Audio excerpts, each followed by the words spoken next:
You're one to talk. You look good, dude. Yeah. You look good. I ain't gay, but you a stud. Shut the cameras off. Cody, watch. Give me a kiss, Cody, so we can tone down how gay it is. Call him my BBC. You know, he's my best black companion. Stop angering the man whose job is to kill people. Did y'all see Jelly Roll and his woman's divorcing? Did you see that? People who know the price of scrap metal are really, really upset right now. Say hi to Eli. He's racially ambiguous. And Brandon, his hair is fucking fabulous. And Donut, a dark joke disposition. And there's a fat electrician. Welcome to Unsubscribe. 3, 2, 1.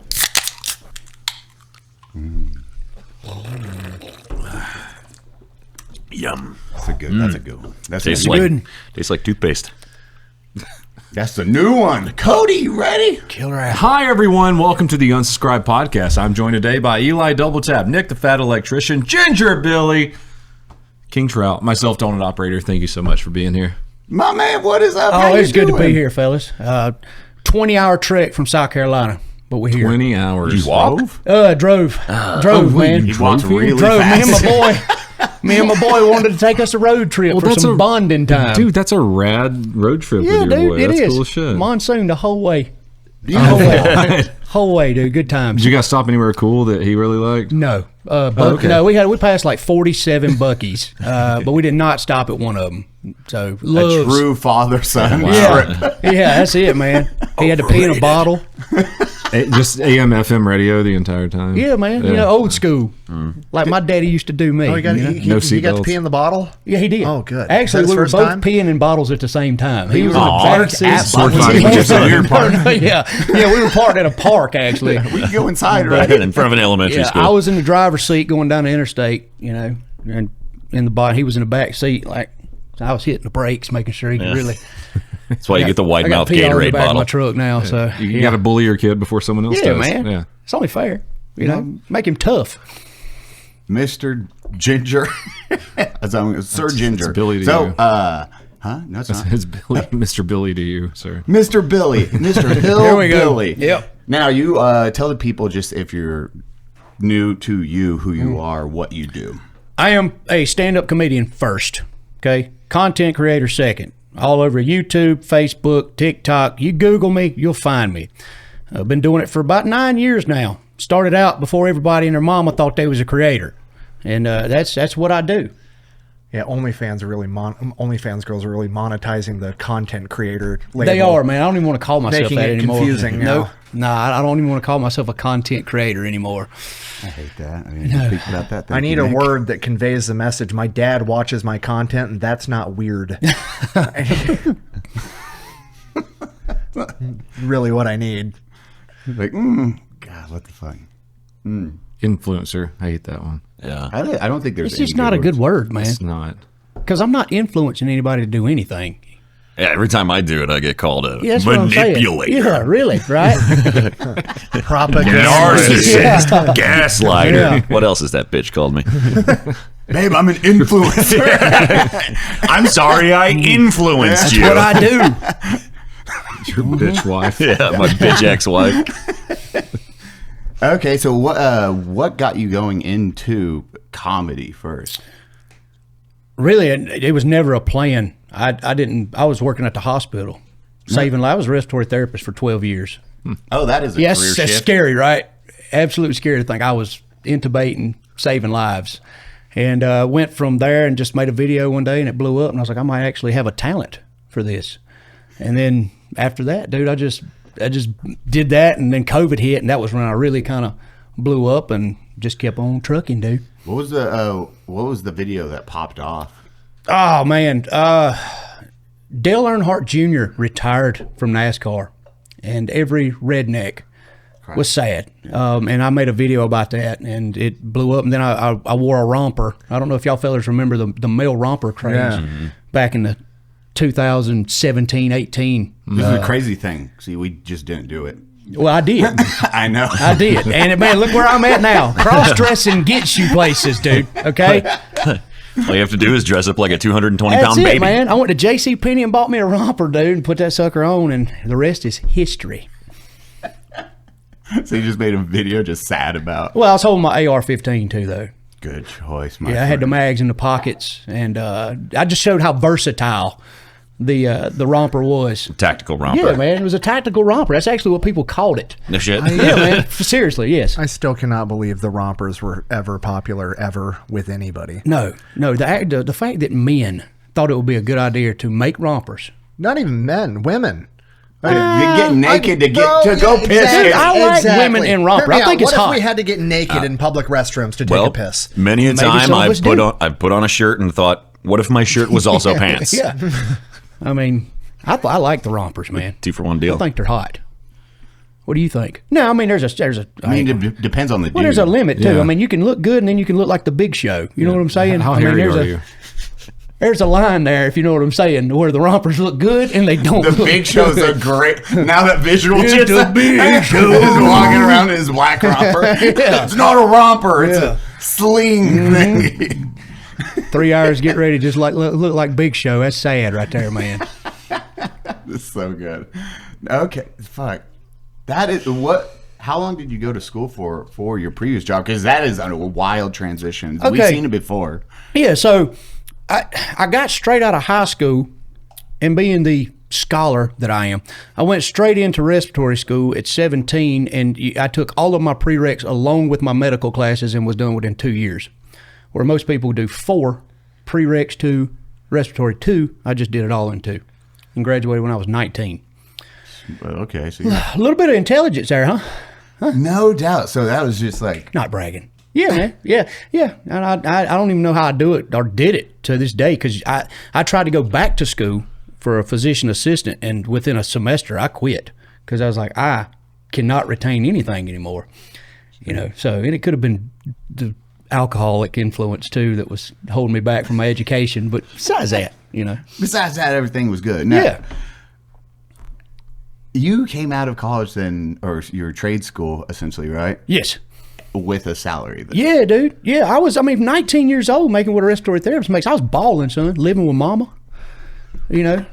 Oh, yeah, Making you're good saving money. man. Then you're like, Making hey, good I'm money, good. dude. Yeah, had me a nice truck too. Looking good. That's when Matt Frazier, CrossFit Matt, Mm-hmm. like 5-time world champion Matt, he lived with his mom for like the first 2 games. I was like, wait, what? He's like, yeah, I still live in my mom's basement. I'm like, get the fuck out of here. That's a CrossFit guy. I can see that. That makes sense. If it was socially acceptable, I'd still live with my mom. I love that woman. Yeah. Oh, me too, dude. I built a house across the pasture from my mama. Hell yeah. Yeah. Yeah, I can yell and she can hear me. It's nice. Now, you went into YouTube comedy, and how long have you been doing YouTube? And Facebook's your main thing, right? Well, sorry. You do stand up too. I do. Did you start that first, or did that come after YouTube? That came like a year after. Okay. Yeah. I never wanted to just be a YouTuber, and I felt like stand-up was a challenge. And y'all guys know, you get on a stage, y'all know. Cody loves being on stage. yeah, It's and- So good. And I can tell by how much he talks on here. He loves to be in front of a mic. Damn, dude. Even the guests are calling me out. I'm like, you This just is have him here to fucked look up. awkward, or what are we doing here? I mean, he's. Cody should get some sunglasses that have the I've eyes on been the waiting for him to outside. say so Well, for 5 minutes. He said nothing. Weekend at Bernie's him.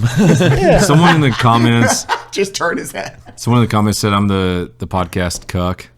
Just sit in the chair and watch it happen. Yeah, this is that's great. about right. Sounds right. Keep talking. Yeah. Yeah, I'm so close to finishing. I'm just, closing it's this kind of like episode out. I'm just looking over waiting for a reaction from him. He's just like, I'm like, you just don't want to be here, man. You got damn. Welcome to Texas. Yeah, sorry. tape. It's good to meet you, though, by the way. Oh shit, I forgot. I just seen highlights. I've seen you do stand up though. Yeah, you have, I man. went You, out and saw in Iowa. you did. Shiny? What is this? It's makeup. Oh, I'm oily. Yeah, I just seen everyone's reflection. which Really? is mine Growth is super hormone will make you reflecting shine, right now. son. Yeah, you came and saw me. That was, man, I think I'd been in it maybe 2 or 3 years when you came. Yeah, I was gonna say your set was good. Like your set was dialed in. Thank you, and I feel like I'm much better now. You know, it's practice. Yeah. You know, and I'm on a different set now too. But I just love the challenge of going up on a stage and seeing, because, man, y'all know it is so diluted with content creators now. There's so many people that call themselves a comedian. I'm like, bro, you've never been on a stage and you call yourself a comedian because you do reaction videos? So don't know. It's a sense of pride getting on stage and being able to make people laugh, and it's a good income. It is significantly harder. Even what you're doing is harder than what we do, because like if I'm having a bad day or my joke flops, I've got 4 or 5 other buddies on stage that are there to jump in at the moment. You're standing up there by yourself, and you especially in literally short shorts and boots, and no shirt. Yeah, dude. Like you were actually standing up there naked in front of 500 people. Yeah. Like you got no backup. If it goes sideways, you're just there. It is, but it's a thrill. I love it. I do. I enjoy it, and this will be my 6th year, I think, going into it. That's awesome. So yeah, man. And it's a good way to provide for my family. So it's just I don't know. It's just something to take pride in. I feel like because not a lot of people can do it. What was that nerves going on that first one where you're like, man, I'm gonna go up on that stage and crush this? Man, I've only done like maybe 2 open mics my whole life in this career. And when I started out, I was hosting for a guy, and the guy was a big name, and he was actually performing at the Gold Nugget in Louisiana, and he holds like 3,000 people, maybe. I don't know. I have this sound like, oh yes, the famous Golden Nugget. When he saw my face, he said the Golden Nugget, and I went, and then he said in Louisiana, and I went, Yeah. It's nice. It's nice. All right. It's nice. But I mean, first time on stage was in front of 3,000 people hosting for, now they were like, you got 5 minutes. 5 minutes don't sound long. You get on a stage, it is an eternity. God, yeah. In front of 3,000 people, and I ran through that my 5 minutes material in 1 minute.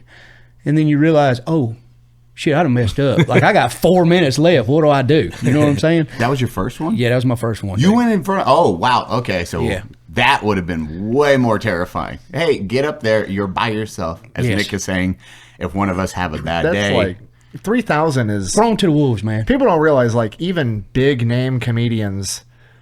That's like an A-tier comedian. It's doing a 3,000 seat venue. Yeah. I mean, there's like the next echelon of like Dave Chappelle and the people that can sell out stadiums. But other than that, it's like 3,000 seat venues. Yeah, this guy was selling. I mean, he was huge at the time, and that was. I mean, the first shows I ever did were big places. 3,000. I think the minimum would have been 1,500 every time.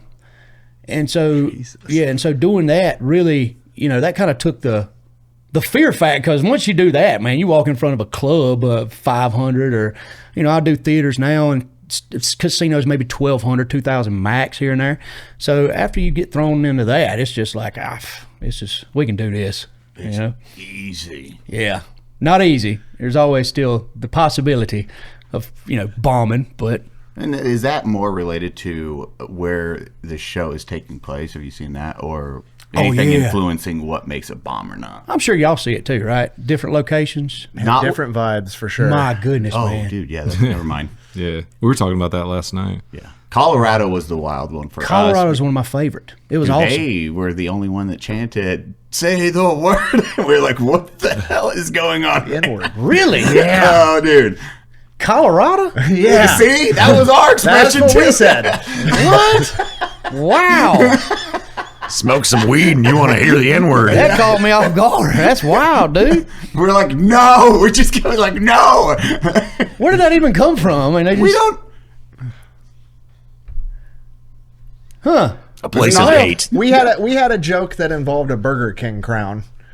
And then Where did it come from? Okay, so that's the source. Yeah. So then the crowd actually wanted the follow through, and no, I didn't even think about that. Yeah. Where did it come guys, from? it's only a joke if I don't do it. Yeah. Like, it's awful. Like, What kind of bitch do we not want on the plane? Goodness gracious.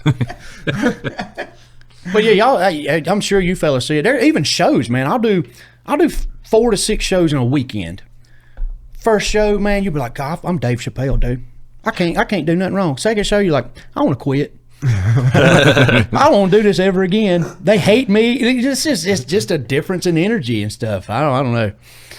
It's wicked. that's the other thing that's hard for you is like nobody's showing up to an unsubscribed podcast live event that doesn't already know who we are and like us. Whereas with you, it's kind of like you do get people, a lot of people know who you are or whatever, but you also get people that are just like, it's a live comedy show at the casino. I'm at the casino. Let's go try it out. Yeah, comp tickets. I mean, there'll be 500 people in there that don't know you. Exactly. You know. That's what I'm saying. That's another aspect we don't have to deal with, really. Yeah, it's the wives and girlfriends. When you look out in the crowd and there's just a woman staring at you, blank faced, glaring. Well, see, luckily for me, all of my material is based off of me, my marriage, my kid, a lot of it. So, man, a lot of times it's women bringing their husbands, or, you know, I do a lot of stuff about medical too. And so there'll be nurses out there and everything else. So a wide variety of people. It ain't just a bunch of hicks, bunch of rednecks. You know what I'm saying?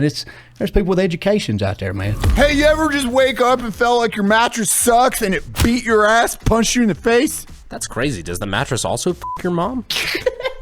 You ever wake up feeling like you slept in a swamp because you're a disgusting, nasty ball sweat? I see most of you on Reddit, so I know you have. Time to break up with that mattress. Get divorced from your mattress. Get a ghost bed. That hoe. You're worth more. You're so strong. Well, guess what? GHOSTBED just launched their new mattress line. It's designed to keep you cool, supported in all the right areas, if you catch my drift, you giant hog, and help you get sleep. These beds are built with its patented cooling technology, Brandon. So you can keep your giant hog cool. Did you know they're built to last? That's right, none of that dripping ear nonsense. Every mattress has a 20 or 25-year warranty. That means if I bought one today, it will outlive me before the warranty expires. I don't have much time left, especially with as much as you smoke. Way to make it real, Brandon. Plus 101 night sleep trial. Don't love it? Send that back! 101 nights, that's 3 months risk-free. They got the full setup! Adjustable bases and pillows. Buttery soft sheets. Buttery. And even better, you can get 10% off site-wide when you go to ghostbed.com/unsubscribe and use code unsubscribe. And that's on top of their everyday deals of mattresses, adjustable bases, and pillows already being up to 50% off. Come on, guys, what are we doing? What are we doing? Why aren't you going and using code unsubscribe? Hey, go use code unsub. What's happening? What's going on? That's ghostbed.com/unsubscribe. Use code unsubscribe. Sleep better. Stay cooler. This is a threat. Like you. Yeah, With I was like gonna me. say, you say that you're the most well-educated man at the table right now. By far. I got 3 high school diplomas and half of one. Nice, man. What was the worst experience that you've had to have one where it's like, You have one every once in a while where either somebody's drunk. I had 2 guys fight in a crowd one night. I had a dude just have a seizure and fall out. mid-show? Couple weeks. Yeah, dude. Just look out there and they're just punching at each other. Do you address it? I just watch. $5 on the gun. Like He hit you with a left. He got a J. Yeah, just going in, commentating, you know, and then they get kicked out. Yeah, I saw. All right, so this is a crazy story. I met a guy one night after the show. He was, big, tall guy, beard. He had on a vest, and he was former military and had a Blackwater patch on. And real cool, soft-spoken dude. And I was talking to him. He said he'd been deployed so many times and all this stuff. Well, this little short, fat dude, drunk, comes walking up to him. He's like, "Blackwater, are you son of a bitch, y'all nasty, dirty people?" Like, just poking this guy. And this guy's like 6'8", and this little dude's like 5'5", maybe. And the dude's like, "Bro, just go away. Like, just leave." And he was, "No, you son of a bitch, I'm going to get you after this show." Like, just, his wife had to save him.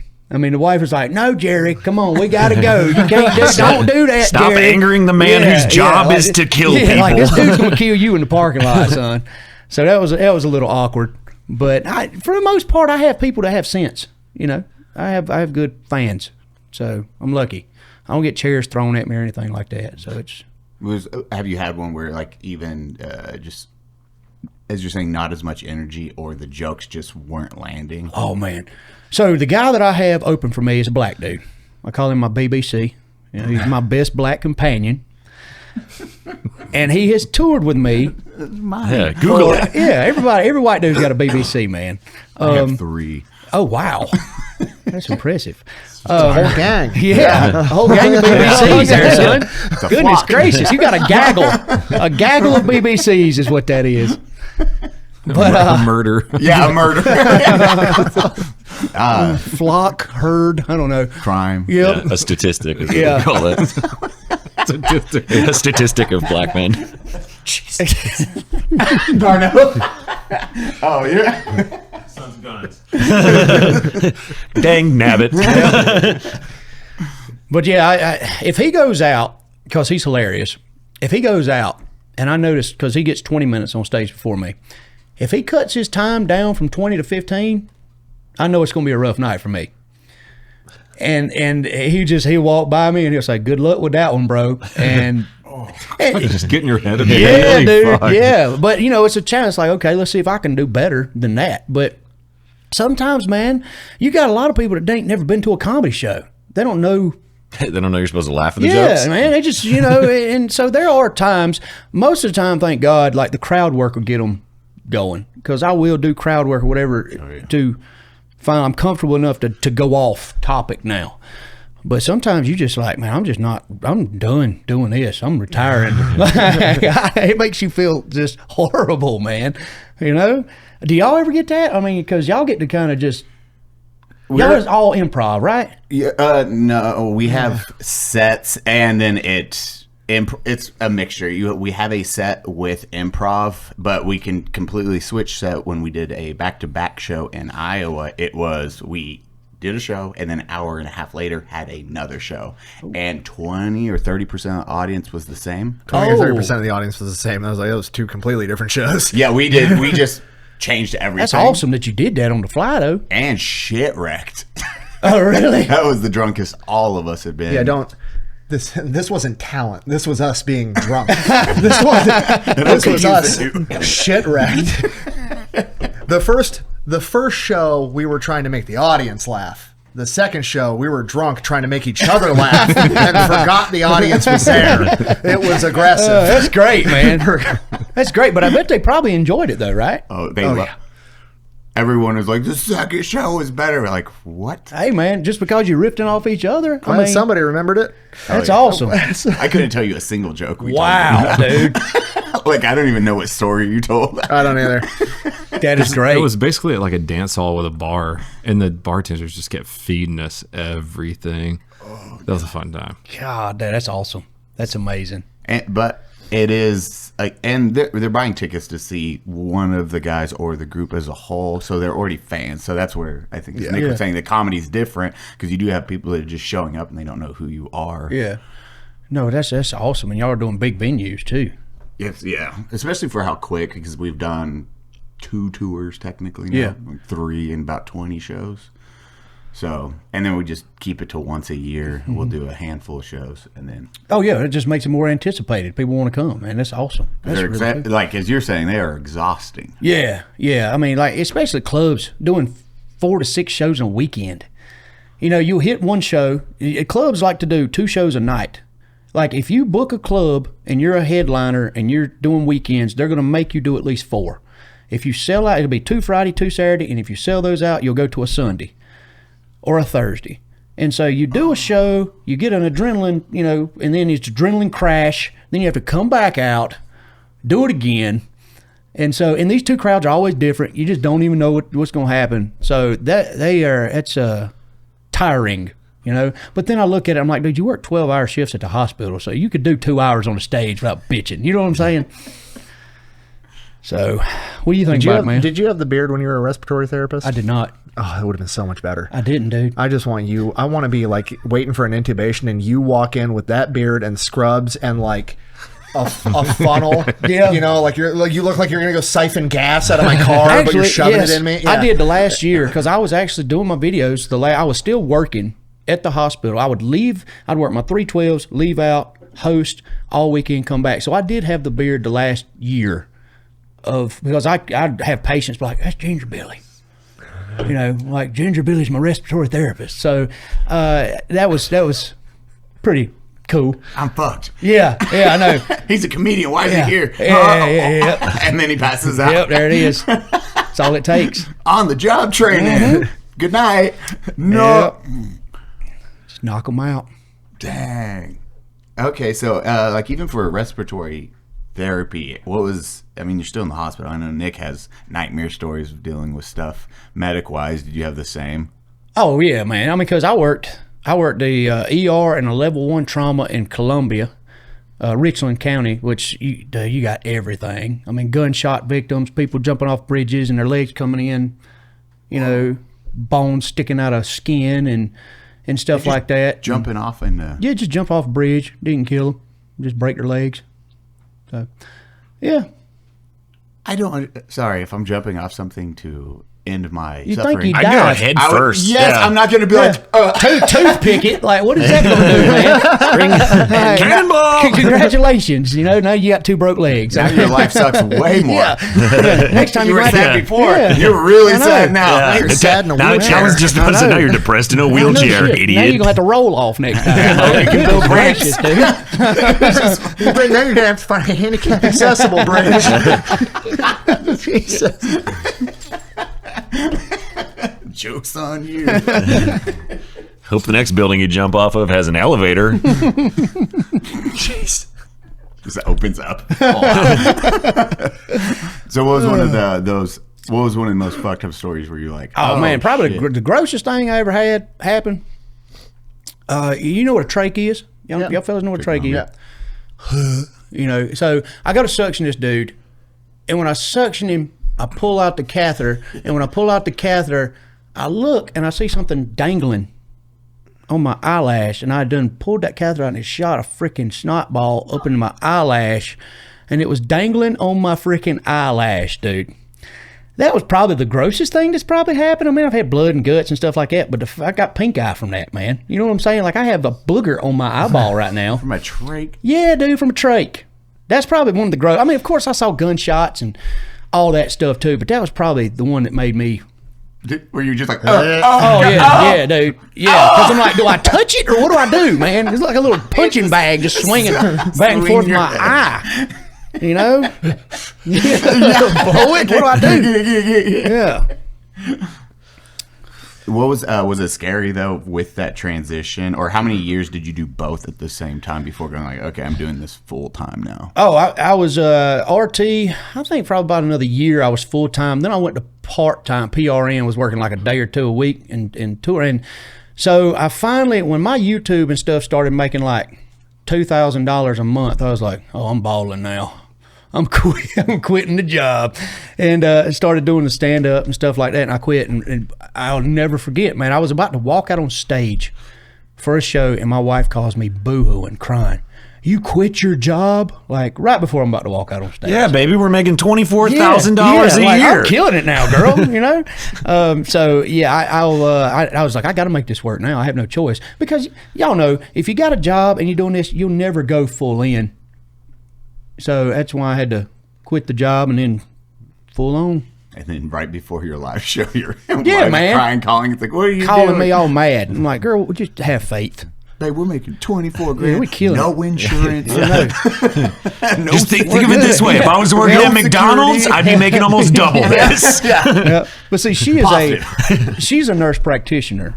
I met her at the hospital. She was an RN. That's how we. Oh, you got a golden parachute then. Yeah, man, I got a retirement plan. You know, she's an MP. She works at the urgent care in town, and so if anything ever happens, I still got. She can work. You know what I'm saying? And I'll It's on her. Yeah, it's on her shoulders. I mean, she carries me on the insurance anyway, so it works out pretty well.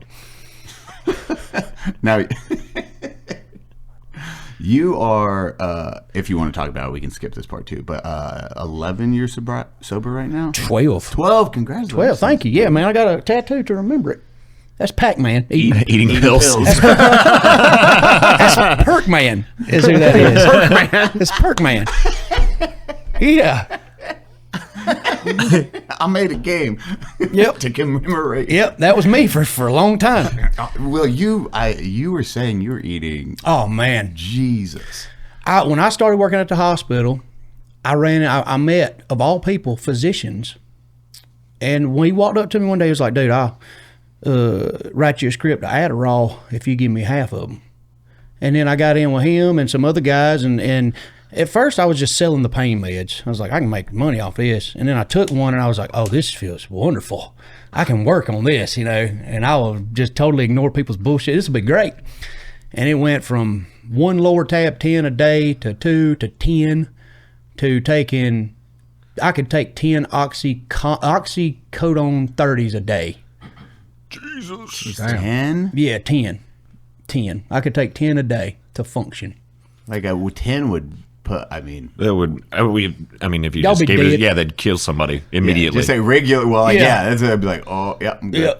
You'll be dead. Yeah, Just you'd be super dead. casual You about it. weak, by you weak, son. You wouldn't want to hit that. What made you?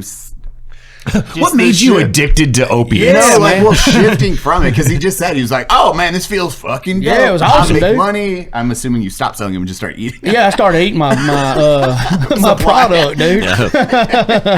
Yep.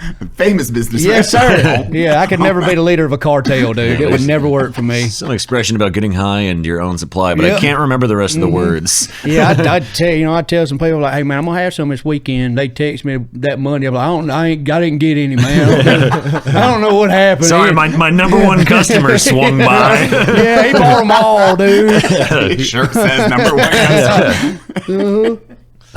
Fuck. And then you just, what was the switch of like, I probably need to not do this? Man, I had friends dying, and luckily this was before fentanyl came around. This was all pharmaceutical stuff that I was buying from grandmas that was getting them from doctors. I had my buddies at the hospital, but then you had all these little old ladies getting 5-10 scripts, and they needed money. So I'd buy all the stuff from them, and take it. But then it got to where doctors was getting more strict. You couldn't find it. Withdrawal is horrible. I mean, it's the worst thing ever, and I was just, man, I was not me. It went from me taking them to feel good to me just taking them to function and be normal. And man, I was never raised around that, dude. Like, never. My mama had me in church and everything else. I was never raised around this stuff, and I saw it destroying everything. And I finally I had to get help because I saw it was, I'd probably be dead. JD Delay, that's the one thing he did say. It was, they don't do it for the high at that point. They're just doing it to feel normal because they feel like complete garbage without it in their system. And man, I tell you, if you ain't been there, you don't need to look at people like, oh, pillhead, crackhead. Look at people that's doing it, but it really changes you to the point your whole mind, your chemistry is different. It's changed. I was not the same. The guy before the pills was different than the guy after the pills. Like, I don't, and it's honestly, I might have this to thank for how I am. Because if you talk to people before I ever took them, they're like, dude, you were just such a shy kid. Like, what happened to you?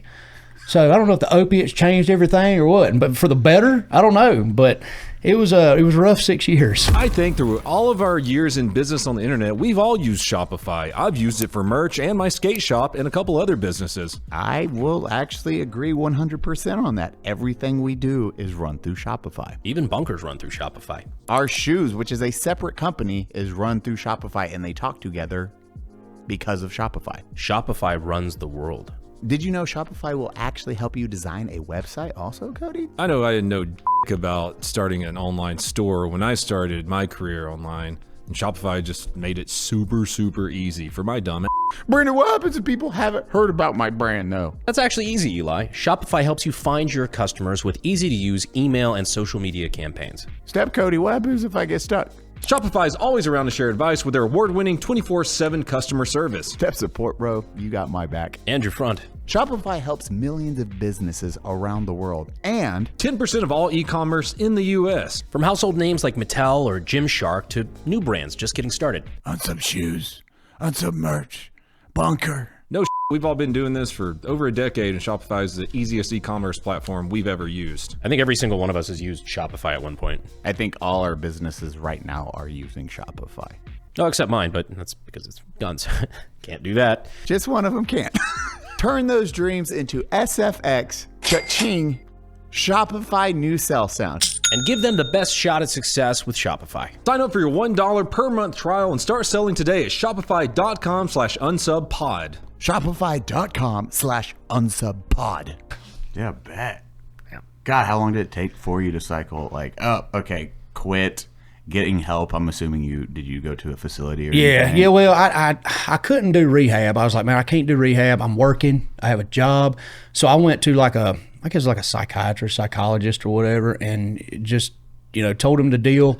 And he was like, because man, you always think that addicts are just people out on the streets, but then you realize it's engineers, doctors. You have to have money to have this stuff, and it's a lot of people you don't know have the issue. And went to get help, and then mentally was just like, I've got to quit, and just stopped. But it was rough, dude. It was rough. Yeah, it was rough. God damn. Well, congratulations on that, Thank my you. friend. I appreciate it, man. I appreciate it. Now, how did you guys meet? I don't know. We started talking on you social came to a media show. or something, but I came to a show. We were talking before that, and then you came near Iowa and we just drove up, and me and Hannah went to a show, and I've been a big fan of his. I watched his stuff, man, right when he, I think, started. Like, I started watching him because I'm a big military history nerd. And so my son watched him, and went to a show one night, and I'm like, oh, dude, this is cool, you know. And I think we had messaged before, you know, and stuff like that. But met him at the show, and he's a good dude, man. Yeah. So, you know, and he looks muscular too. You're one to talk. You look good, dude. You look good. I ain't gay, but you a stud. Shut the cameras off. Cody, watch. Yeah. Let these guys flirt. Give me a kiss, Cody, so we can tone down how gay it is. I'm just watching all this unfold. Yeah. Son, turn around. Don't look. You stay over there. Oh, God, there's a child here. Yeah. Well, that changes everything, don't it? So, did you guys meet after his show, or? Yeah, we hung out after the show. He'd honestly, it was like kind of the first live show that I'd ever really went to. So, like, I was thinking about that when we were doing live shows, just because, like, I saw how he did his meet and greets and everything, and you know, so I kind of went into our live shows semi knowing what to expect, just because after his show, I hung out with him at the meet and greet for a little bit, and then then he had another show the next day. Yes, sir. So. Yeah, man. Yep. And now look at y'all killing it. And the fact, dude, you have grown so much. Your YouTube is, I'm jealous. I'm not gonna lie. I see your YouTube, I'm like, God dang it, man, he's killing me here. So I was telling you earlier. I know, because so on his YouTube channel, he does like all these crazy builds of like giving like car lawnmowers. I've turned a van into a rocket ship. He's building tanks. Yeah, all kinds of just redneck shit. And he's like, your videos are just like 10 to 15 minutes. Here's the done product.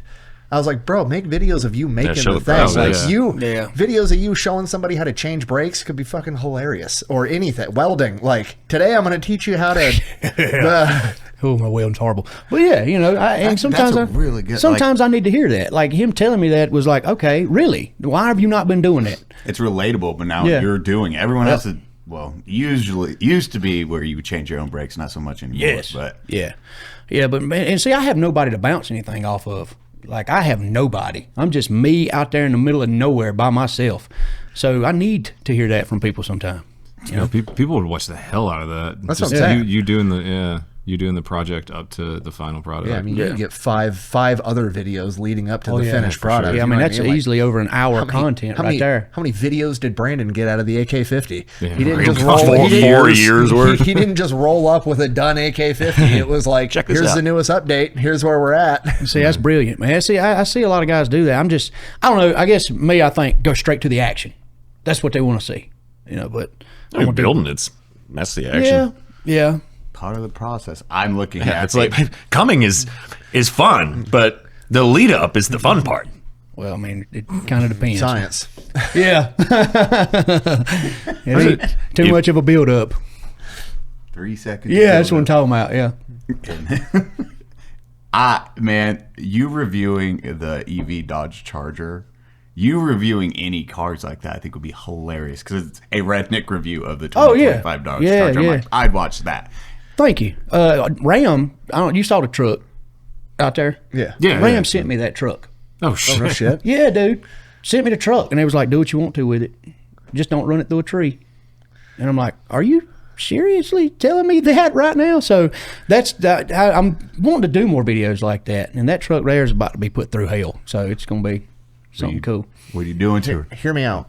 Get him to send you the new Rumblebee. Man, I wish. I dude. want it. What is That's that? the RHO. That one's got 540 horsepower. Right there. Next year, they announced they're coming out with the Rumblebee. It's the first street truck to get manufactured in like 15 years. So it's not lowered, but it's lower to the ground, and it's got the 777 horsepower Hellcat engine in it. Shit. Dude, Street supercharged truck. too, right? Yeah. And it's all-wheel drive. Yeah. It's gangster looking. Dude, it's truck. yeller too. It is. That is the most Mexican looking shit I've ever seen in my life. Well, because it's yellow. Yeah. What do you I'm drive? sorry, guy that... What do you drive?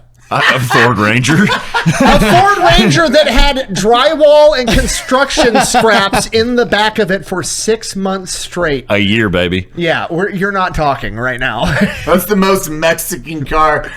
A Ford Ranger. A man is hand talking me junk that about a Woodstock. V8 This truck. thing's fucking ugly as shit. That's pretty ugly. That's what haters say. Yeah, because I hate it. That one? Yes.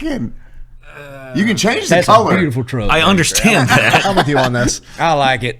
Boo. Connor's just coping Yeah. Yeah, that's what we call that. because you can't register it because you still don't have an address. Come on. Hey, let me hear you burn the Change the tires color. in that Ranger when you pull out of here, I've big never boy. liked lowered trucks like that, man. Yeah, it looks like shit. What are you gonna do with the bed? What do Plus, you mean? you What are can't- you going to do with the That's bed? apples and oranges. But What the- I'm saying is, but the if puppetry. I was going to buy a $130,000 truck, I wouldn't buy that. But the puppetry. Yes. The puppetry. The puppetry. It all circles back to the If puppetry. you have the money to buy that truck, you buy the other truck too that you want, and just have that truck to cruise around in. Yeah, the context was he gets it for free. That's it. Oh, yeah. Oh, That I was tell the you, yeah, context. take it Yeah. for free. And then you ruin exactly. it. Okay. I was like, you should get a free. Gee. Oh, you get free trucks? You should get this free truck. And you're like, that one's dumb. Well, I wasn't paying attention. The disrespect. Yeah, I know. Somebody sends you a free Ford Ranger, I ain't gonna say nothing to you. I'm gonna, Yeah. I don't even care if it comes with all the I don't construction either. scraps in Or the the back. Mexicans in the back, whatever it comes with. You got a free Ford Ranger and 3 Mexicans. Yeah, buddy. One's illegal. They have families. I don't have to mow the lawn anymore. That's cool. Dear God. They're blind. Shit. I feel it out. No, we were talking. You're into like UFC and everything, aren't you? Oh yeah. We were talking about the Gaethje fight. Oh It's beautiful. man, Taporia is such a pretty boy, and to see his face get so messed up, 2 broken orbitals. bro. 2 broken orbitals and damage to his actual eye on his right side. My thing was he got on the stool, and they were all, his brother's like, "We're finishing the fight," and Taporia's like, "Son of a bitch, I can't see." Well, even before that he told his corner the round before, I can't see out of my right eye. And then they bring the doctor in, and the doctor's like, Tell him. the fight's over. Yeah. You see him do this, it's Yep. over. And then the ref is like, I'm going to let it ride. Yeah. I want to see this man murdered. You can't do that. I was like, this guy's going to die. Yeah. And now you think about it, if he has permanent damage, that's the ref's fault. Yeah, because he could have stopped it right there, and it only got way worse. Yeah. I mean, I What tweeted could that night. possibly go wrong when you've lost half your vision against the hardest hitting person in that division's history? And that's according to every champion that's ever fought him. Go fight him blind. Khabib said he hit like a truck. Yeah, Khabib, who hits the hardest? Gaethje, everything. Uppercut, hook, kick, all of it. Hardest. Like, I was worried he was going to die of like fucking brain bleed after yeah. that fight because he got so fucked it up. looked like he was Well, bleeding dude. from his eye. You could tell. I mean, his brother. Yeah, the right. Yeah. The red. It looked like Yeah. he busted his His brother had to vocabulary. carry him out. Like he wanted to put the towel over his head so people couldn't see his face, and his brother had nose to was carry split him out open. on his shoulders. I mean, he got destroyed. Just those 2 images side by side, and that's what's crazy is like that dude walked to that corner, and they still said, "No, you got this. Like, Yeah, go back like out." that's easy for you to say. I mean, I don't look think at I'm me, winning. man. After the absolute insane amount of shit he talked the entire Yep. time. Yeah, but you know, to his credit, everything had came true to as far as the last 3 fights: beating Volk, beating Holloway, beating Oliveira. Like all, he's like, I'm going to knock him out. But Gaethje turned that stuff around on him, son. Tore him up, dude. I don't think that guy's ever going to be the same. Oh, That's no. that's the closest fight I've seen since Rory McDonald and who's the Rory McDonald What are you talking about? and Not Eddie, but not Eddie Alvarez. Who was it? not Eddie Alvarez, the guy from Iowa. Cody. Brett. No. God damn, he fought Conor Robbie McGregor. Lawler. Robbie Lawler. Yes. Beat well, they beat the shit out of each other, but Robbie Lawler took Rory McDonald's fucking soul. He was never the same. And after they fought that again fight. after that. Yeah. But it wasn't a close. He It was close that never time. the same after that fight. I don't think this guy's. There's gonna do no the way same either. you could be. He was basically the dude never bled. I don't think up until that fight really, or didn't bleed much. And then you go in there and that happens. You get your face turned into hamburger for 25 Every minutes. feint, he's probably gonna be scared to death, man. I don't know who this fight versus who. Oh God, Rory McDonald, dude! It's one of the most legendary fights you'll ever see. Fights ever. Maybe when I see their faces. Oh, Rory McDonald was toe up, son. Oh, that was the. That's him. That's the lip split one. That's not Rory, the other guy. Dude, oh, motherfucker. Split right in half, dude, and still fighting. But That was the one where like Rory McDonald had his lips split like that, and after the round he just goes and Blood like all out his freaking mouth. Triple H's blood, not water, and then screams at the guy and then comes back out and continues to beat the shit out of him. It's one of the craziest fights in MMA history. The amount of toughness that these dudes have it's insane. is crazy, man. It is, to me. I think I'm tough, and then I watch these dudes do this. I'm like, I'm a puss, dude. I am an absolute puss. I figured out when I was like 15, I don't like getting punched in the face. So. Yeah, that sucks. Yeah, That sucks I don't for like anybody, to do that. man. Oh wow, yeah. Homie got his fucking face punched in. Oh, it was bad. And that kid Rory McDonald was at the top of that division, and after that, he just kind of dropped off. Yeah, just a picture. That's such a cool freaking picture, though, dude. Somebody, if you go watch Justin Gagey like highlights where they'll show the start of the fight and then they'll show the end of the fight, like they don't even look like the same people after Justin Gagey fight. Like he's hitting dudes so hard they have different haircuts. Yeah, it's insane. When he hits them, it spins them. Like he hits them so hard, they don't just do this. It's like their whole body moves. Punching power. The Tony Ferguson fight's still my favorite fight of all time. He about had him. He fought Tony Ferguson. Oh, dude! But it was during COVID when there was no audiences allowed. Oh yeah, when you could just hear I remember it that. was just every fucking punch sounded like a car wreck. It was so bad. And then he beat the crap out of darn Michael Chandler. Michael Chandler needs to retire, bro. Yeah. Doing all that, getting shredded, looking good, just go out and get your ass. Like, goodness gracious, man. See you at the top. No, you won't, dude. You lost like 4 in a row. You ain't gonna see nobody at the top, man. Who's your favorite fighter? Oh man, I like Khamzat Chimaev, the Wolf. I think he's cool. I think he got robbed by Strickland. I do like Strickland though. Him and I don't know, man. I like them all. Strickland, I could see that fight on both sides because it was like, okay, the jab.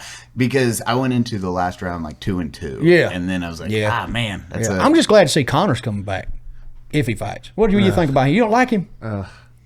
You think Holloway's going to piece him up? No, it's just like, I wish he would have just done what he did and then retired and went away, and he would have been an undisputed legend absolutely forever. He would have been a mythical creature, and he would have always been brought up as like, this guy never would have beat McGregor. But you know what I mean? And then he went and did like celebrity boxing, and he comes back every 5 years for one big fight. And Khabib took his soul, dude. He lost to, didn't he lose And to Poirier? beat him twice. Poirier beat him twice. Who broke his leg last time? Poirier. He kicked it was Poirier and too. broke his leg. Yeah. And so he went, you're right, because it went from, because Diaz beat him. Yeah. And that was kind of, it was like, dang, man, that like he is all, and then it kind of dropped his aura off. And then he just, I think after the Floyd Mayweather box, I think he just didn't train. I think he was just like, I'm good. I know it's a cash grab now. Yeah. He made 20 or 40 I thought it was 100 million. Oh, I mean, you could be right. Still, I mean, compared but to still. it overall, he made more in that one fight than his entire MMA career. And then he got combined. the deal with the alcohol, the Irish, Proper 12 or whatever. and then sold it. And dude don't have to fight. I mean, I give him credit for the fact that you still want to fight, but you've been out 5 years, dog. Where are you headed to this summer? Now, Eli, how can you shake that without a shaker? The AG1 frother and it looks, I will say the AG1 frother, it knows what it's doing. and it's clean. But yeah, all that stuff about what are you doing this summer, don't care. What you're gonna do and what you're gonna start doing every morning, Start your day with one of these. It's gonna give you energy and wake you the F up. Seriously though, vitamins help a lot. And when you get 75 plus vitamins in a single drink, you don't have to take a whole bunch of other ones. Struggle with swallowing anything. Even a toothbrush makes you gag. And that's how I make AG1 fit to my daily routine. Oh, yummy. You wake up, head over to your cabinet, you open it up, and you just grab one, and that starts your day. This will set you up for the rest of the day, which is really nice. And another thing is, in one drink, you're getting all your vitamins, your probiotics, your prebiotics, superfoods, and antioxidants. One scoop and 8 ounces of water. It's that simple. And the AG1 Next Gen formula, well, what is nice, it has 75 plus vitamins and clinically shown to support gut health. So if you're like me, it helps. Visit drinkag1.com/unsubscribe to get a free AG1 travel case with 7 free AG1 travel packs in your welcome kit with your first AG1 subscription order while supplies last. That's drinkag1.com/unsubscribe. Well, he also had like the, when he was coming up, because I followed him since he was like first in the UFC, and he always had the story of like, he was the plumber's apprentice that was living with his parents and his wife. He was living off welfare while he worked out. Whatever. But like, his wife was living with him at his parents' house, and his wife Dee, like they stayed together. She supported him through this MMA career, and then like he goes and makes all this fucking money, and then as soon as he gets the money, cheats on her, and his whole Instagram is just him with Instagram models. Railing coke on yachts with his limp cock. That's all his Instagram is. Like, I was like, that's disappointing. Yeah, hey, switching subjects. That's why the Irish don't like him anymore. Yeah, switching subject. I know it's probably. Did y'all see Jelly Roll and his woman's divorce? Did you see that? No. Yeah, he filed for divorce. Oh, that sucks. Yeah, crazy man. Man can see his wiener. Things change. You know what I'm saying? Lost that weight. He's like, there it is. The meme I saw. Forgot about you. Like, yeah. Look at you down there. People who know the price of the people who know the price of scrap metal are really really upset right now. I'll be honest, I couldn't name a single song or lyric from a song of his. Man, I like his old rap. He had one called "Welcome to the Trap House." That gets you listen to it, gets you crunk. But his country, I just can't do it. Every song makes me want to just drink and I don't drink or smoke, but it makes me want to sit down and cry and drink and smoke. Great music to listen to. Real high music. Alexa, play Whiskey Lullaby. No. It would be fun if I was sad. Broken Window Serenade. I mean, every song is depressing. And it's like, I can't do it. I like stuff that's happy. Yeah. So you said you were a big fan of Nic's for a while, yes. And you're a military nerd. What's your favorite pieces of history you like to learn about, or is there specific wars or anything like that? I think Alexander the Great, all of his stuff, conquering everything he did. I love watching. I think Epic History on YouTube, freaking crazy good channel. Big World War II, all things. And man, I know it's gonna make me sound weird. Just the Germans, like all of their military tactical stuff. I'm not talking about the. He's right. I just Nazi part, man. Don't see that. My favorite Germans from 1939 to 1944. Like Rommel, I'm talking like Rommel. You know what I'm saying? Like Kesselring, those guys, the way that they fought after D-Day, and they just kept retreating but fighting like hell and all that stuff, and all the Panzer divisions and what they could do with it, even though they were outmanned. Just their strategies and stuff was awesome. I too. But I like shitting on the Germans.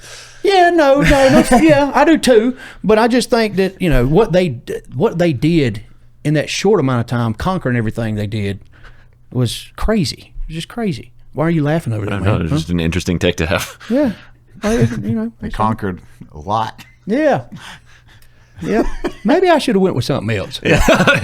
Man, he was a great painter, but a better leader. Yeah. I think he was just misunderstood. Yeah, that's all. Really love dogs. I like anybody who likes dogs. German Shepherds, man. Yeah, Blondie was his favorite. That was the only one who was allowed to live in the house. Don't ask me why I know this. What was one of the any of the specific battles where you're like, okay, that was fucking dope, or a piece of history that you have learned that you like to?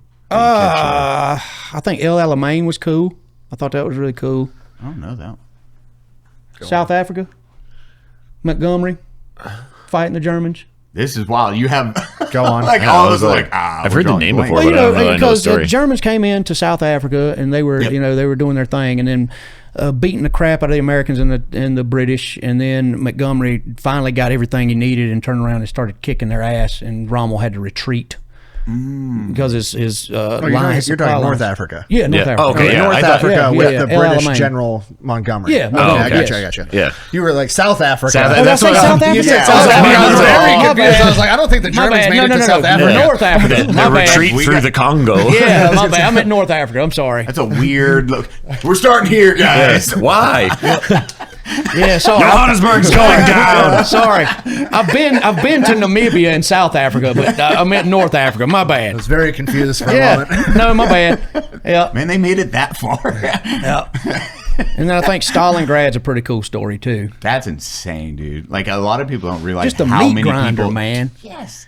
And for the Germans to come in and bomb everything like they did, and screwed themselves really, because now the Russians have so many places to hide, and of course they're just throwing. They don't care. Just throw them at them. They die, cool. Throw more at them. What did And the then- male population drop to? Like it was They like lost a 10 their to 1 They or lost something. so many fucking young men. But like, I don't. And then it was what, like It's like one of the biggest mistakes the Germans horrible. make, like attacking. they didn't even have the to have Soviet it. Union. It was just significant for. They were under. They had a fucking treaty with them.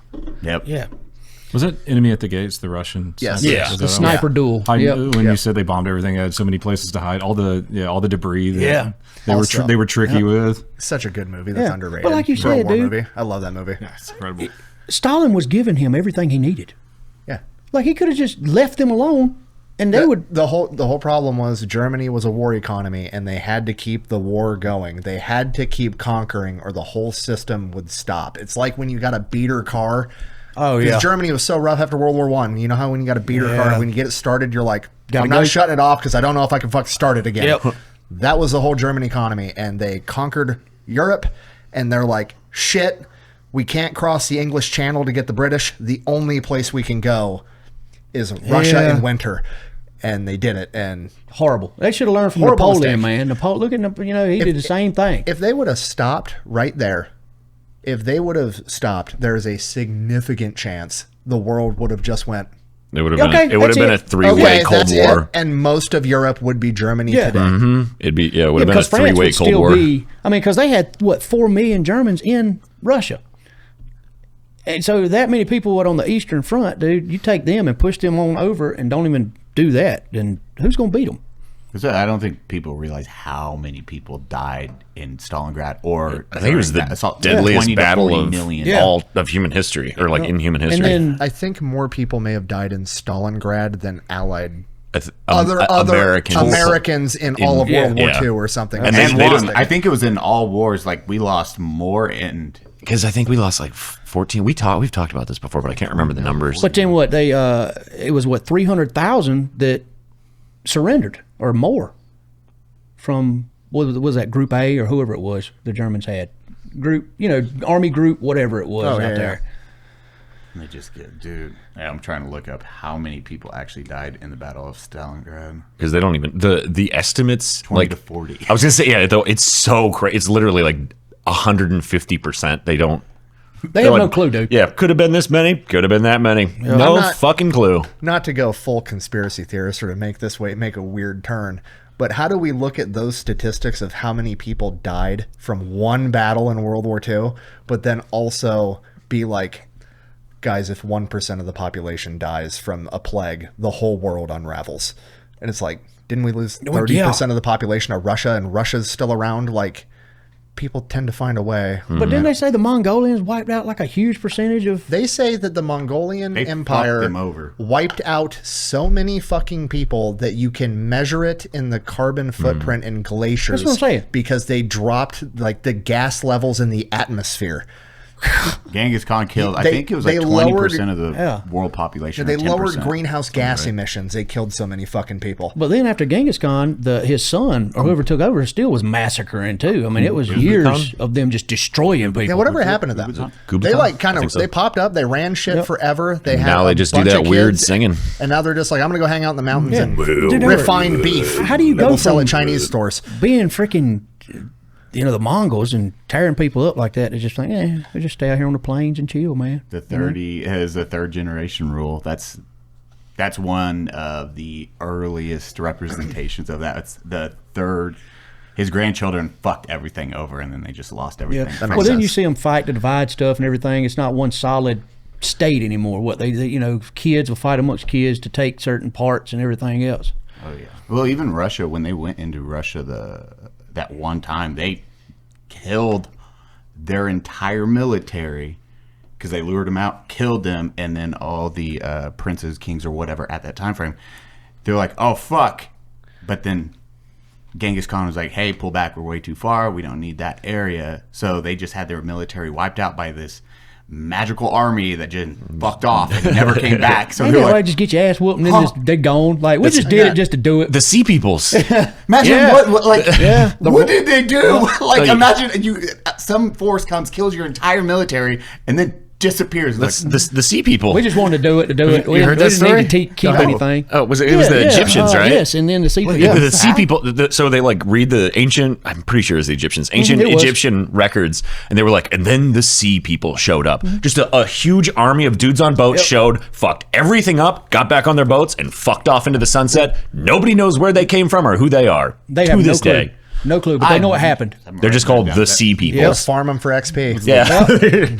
Like seriously, they don't know. They don't know what it was country- like they don't know Nords or anything. No, it was just people showed up on boats, fucked everything up, and then got back on their boats and left. It sounds like such a Nord fucking type thing to do. Show Well, but up, steal they- things, leave. They didn't steal anything. Go ahead. Yeah, go for it.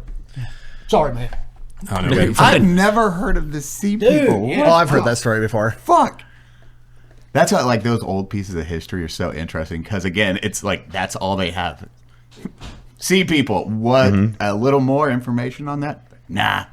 Nope. Just people showed up, killed a whole bunch of people, and bounced. Genghis Khan's the only one who wrote it down. I'm always very interested just in, like, I don't know.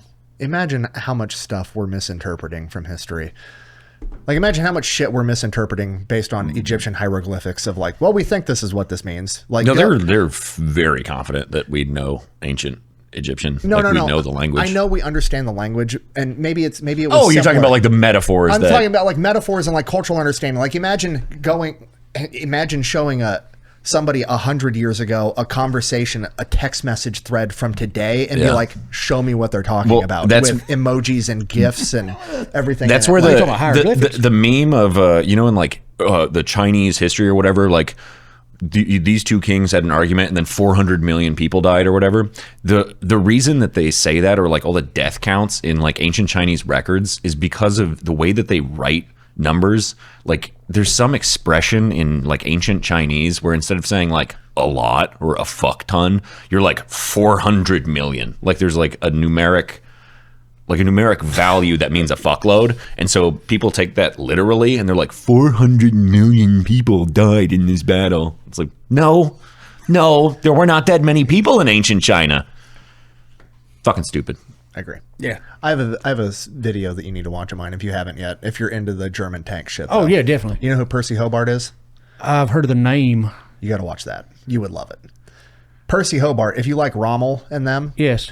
he's the one that Rommel got all of his tactics and shit from.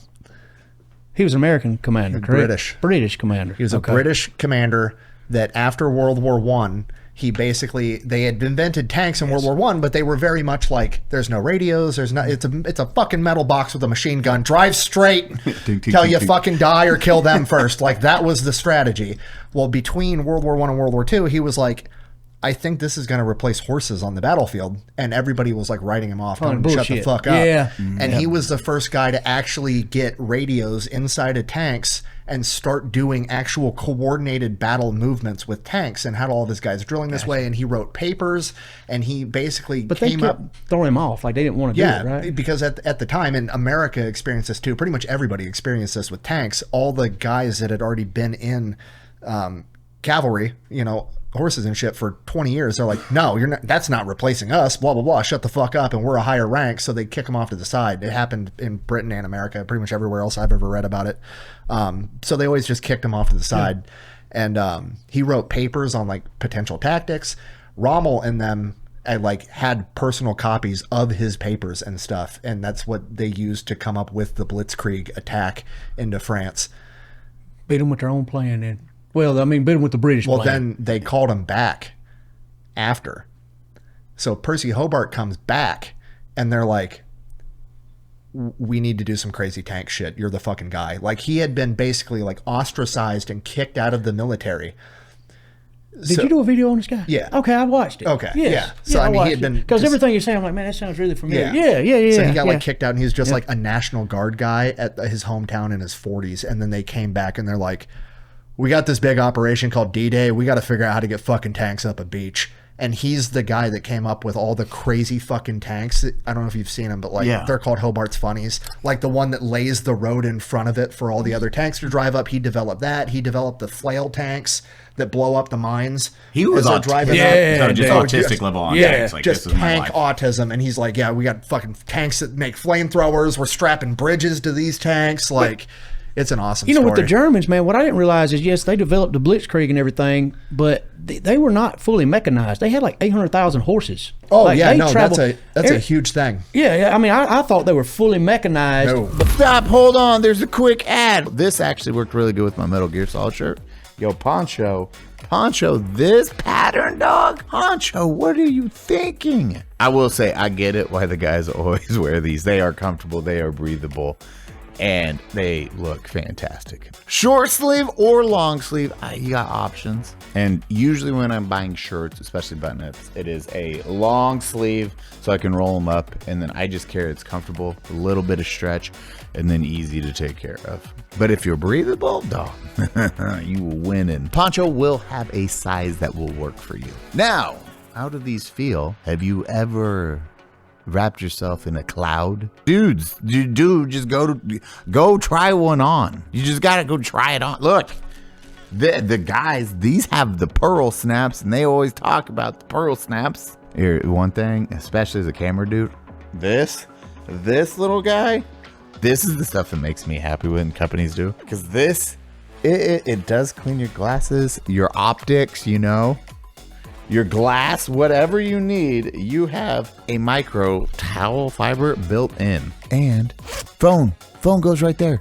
Gear up for summer with Poncho. Go to ponchooutdoors.com/unsub and enter your email to get $10 off and free shipping off your first order. That's PONCHO outdoors.com/unsub. Head there, drop in your email, and get $10 off plus free shipping. But then you realize they had a lot of horses. They relied that heavily on used. horses. So that's actually funny with the Jeeps, because we didn't really use horses in World War II. Everything we did was trucks and Mechanized, Jeeps. yeah. And when the Germans first captured an American Jeep, because the American Jeeps we were using in World War II literally packed down into a crate smaller than this table, and they were so easy to assemble. An untrained American could just open this fucking crate with a crowbar and put a Jeep together and drive it off. It very quickly. 10, 20 minutes. It's crazy. I watched a video and they're like, it clicks together. Do you know where they put the gas tank? I never realized, because of being able to stack it, where they place the gas can, which is the one bad part. Under the driver's seat. Oh, wow. Oh, yeah. The extremely flammable diesel gas is right. It's like the Russian personnel carrier. I can't remember the abbreviation for it, but the fuel tanks are in the back doors. So if you shoot from behind, it sprays flaming gas onto everybody inside. That's brilliant. Is great technology. One design flaw. Freaking engineers, man. But Jesus. Also, random thing, because we were looking at these Jeeps, me and Ethan, when we went out to a museum. The headlights. Oh, Dude, you can open the flip them hood. around. The headlights, you can, like, if I'm looking in the hood right here and the headlights are right here, you can literally grab the headlights, pull a pin, and swivel them in so the headlights shine into the engine bay so you can work the engine in the dark. What? It's fucking sweet. Their hands, they go, Dude, how is engineering back in the 40s better than it is now, man? That's wild. Have you seen a fridge from the 40s? Oh, yeah. They're The fridges in the luxurious. 40s were, like, Little insane. spinny eye, like they got the little thing where you can turn the whole. yeah. It rotates. They're putting, everything like, else. 40, like, the whole shelf pulls Pulls out. it They're up. putting, like, 45-pound weights on it and shit. Dude, those things are so fucking expensive. But they were talking about how kitchens back then were made for last. instead of now it's just Yeah, you 'cause know, women actually style. cooked. Yeah, stoves. women's was in the kitchen, son. The fucking stovetops and ovens from back then are fucking awesome, man. Hannah showed me, she's like, if we ever remodel our kitchen, I want to get this. And she showed me this oven, and it was an absurd amount of money. It was like $20,000, it's one of those $30,000, French ones. But it looks like an old-timey oven like that. But then I was like looking at the reviews, and they're just like, It's gonna last it's just, forever. it's just pretty. my thing that I liked is they're like, there's nothing digital in this thing. Yeah. It's fucking knobs and gas lines. The- That's the- fucking it. That's what It's we got some in the house. French company. I can't remember, but I know exactly the one 'Cause you're I talking about. Yeah. I went through that shit with I got a new oven, and it has like a computer in it. And Oh, all this no, shit. Oh, I heard you bitching The about fucking that. board fried. I didn't have an oven for 2 months because they're like, well, that one got discontinued because it's a different color, and the different colored ones, even though they're the same, have different softwares. Why the and, fuck like, my socks gotta connect to Wi-Fi? Yeah. It Dude, drove- that's drove my me wife nuts. went with a dryer that's just got turn knobs, just the old school. Speed Queen. That's That's it. what, That's that's what the one. Zach got. That's what And she's got. They're all, he loves Yeah, them. we got a Speed Queen. old Yep. fridge. I'm still telling you, the first car company to just make Old school. a medium-sized truck. Yeah. With a manual transmission and nothing else, no they're- computers, no bullshit. It's Sell gonna it be for fucking 20 grand. illegal to do man, you that would because all the think- car companies are gonna lobby the shit out of the government. True. It's the reason you can't have like a fucking key car, or now you finally fucking can. But and Well, two, I would want think. Toyota did it with that Hilux Type 10, that boxy looking fucking thing. They're like 15 grand. They're selling everywhere else in the world, but I can't have one. You can't because have one. fucking Can you not even LBJ was mad about chickens in the fucking 50s or You whatever. can't get it 60s. shipped here. No, you can't. Well, you could if you paid the tariff. It's an emissions thing. No, It's just the it's government. it's because chickens. It's because of chickens in the 1960s.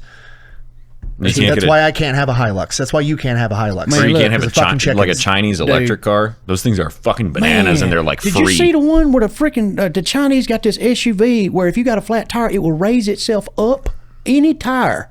If the tire is flat, the car will bring itself up off of that tire, where you can change the freaking tire, dude, and then it will go back down. It's actually really Yeah. smart. Well, they were producing dog shit cars, and then Tesla went over there, and Tesla's like, we're totally gonna clean house. Well, then the Chinese were like, oh fuck, we have competition, and they like really stepped up their game, and now their electric cars are fucking bananas, but you cannot get them in the United States. But it seems like their quality's better than ours too, man. Well, that's what they say. I think phones are the same way because I think they're like their iPhone is Huawei. Is the phone, and I guess those phones are absolutely insane, but you're just not allowed to have them in America. 'Cause, Well, like I mean, Chinese it's Chinese spyware, yeah. all that stuff. But Their government is I watching imagine the everything you do electric on those. cars are the same though. Yeah. With how many cameras and shit a Tesla has, like I would imagine the cars are the same. They're gonna catch you pissing in Dude, that's like Gatorade that bottles. truck right there, man. That truck I got has got massage seats, Yeah. and it's got cameras every freaking where, dude. Everywhere. It's wild. It's like, Technology is crazy. Every time I back out of the driveway, it plays a video of a kid getting run over. I know. Again? Oh, a new one. Gotta get that speed bump removed.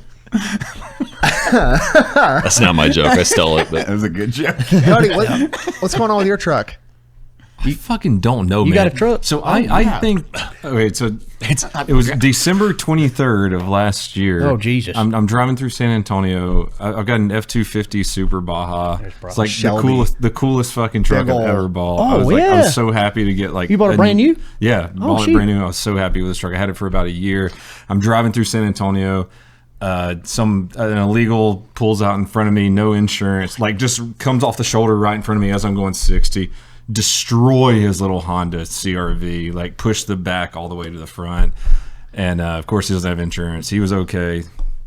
Makes your truck up bad? Thankfully. fucked my truck to pieces.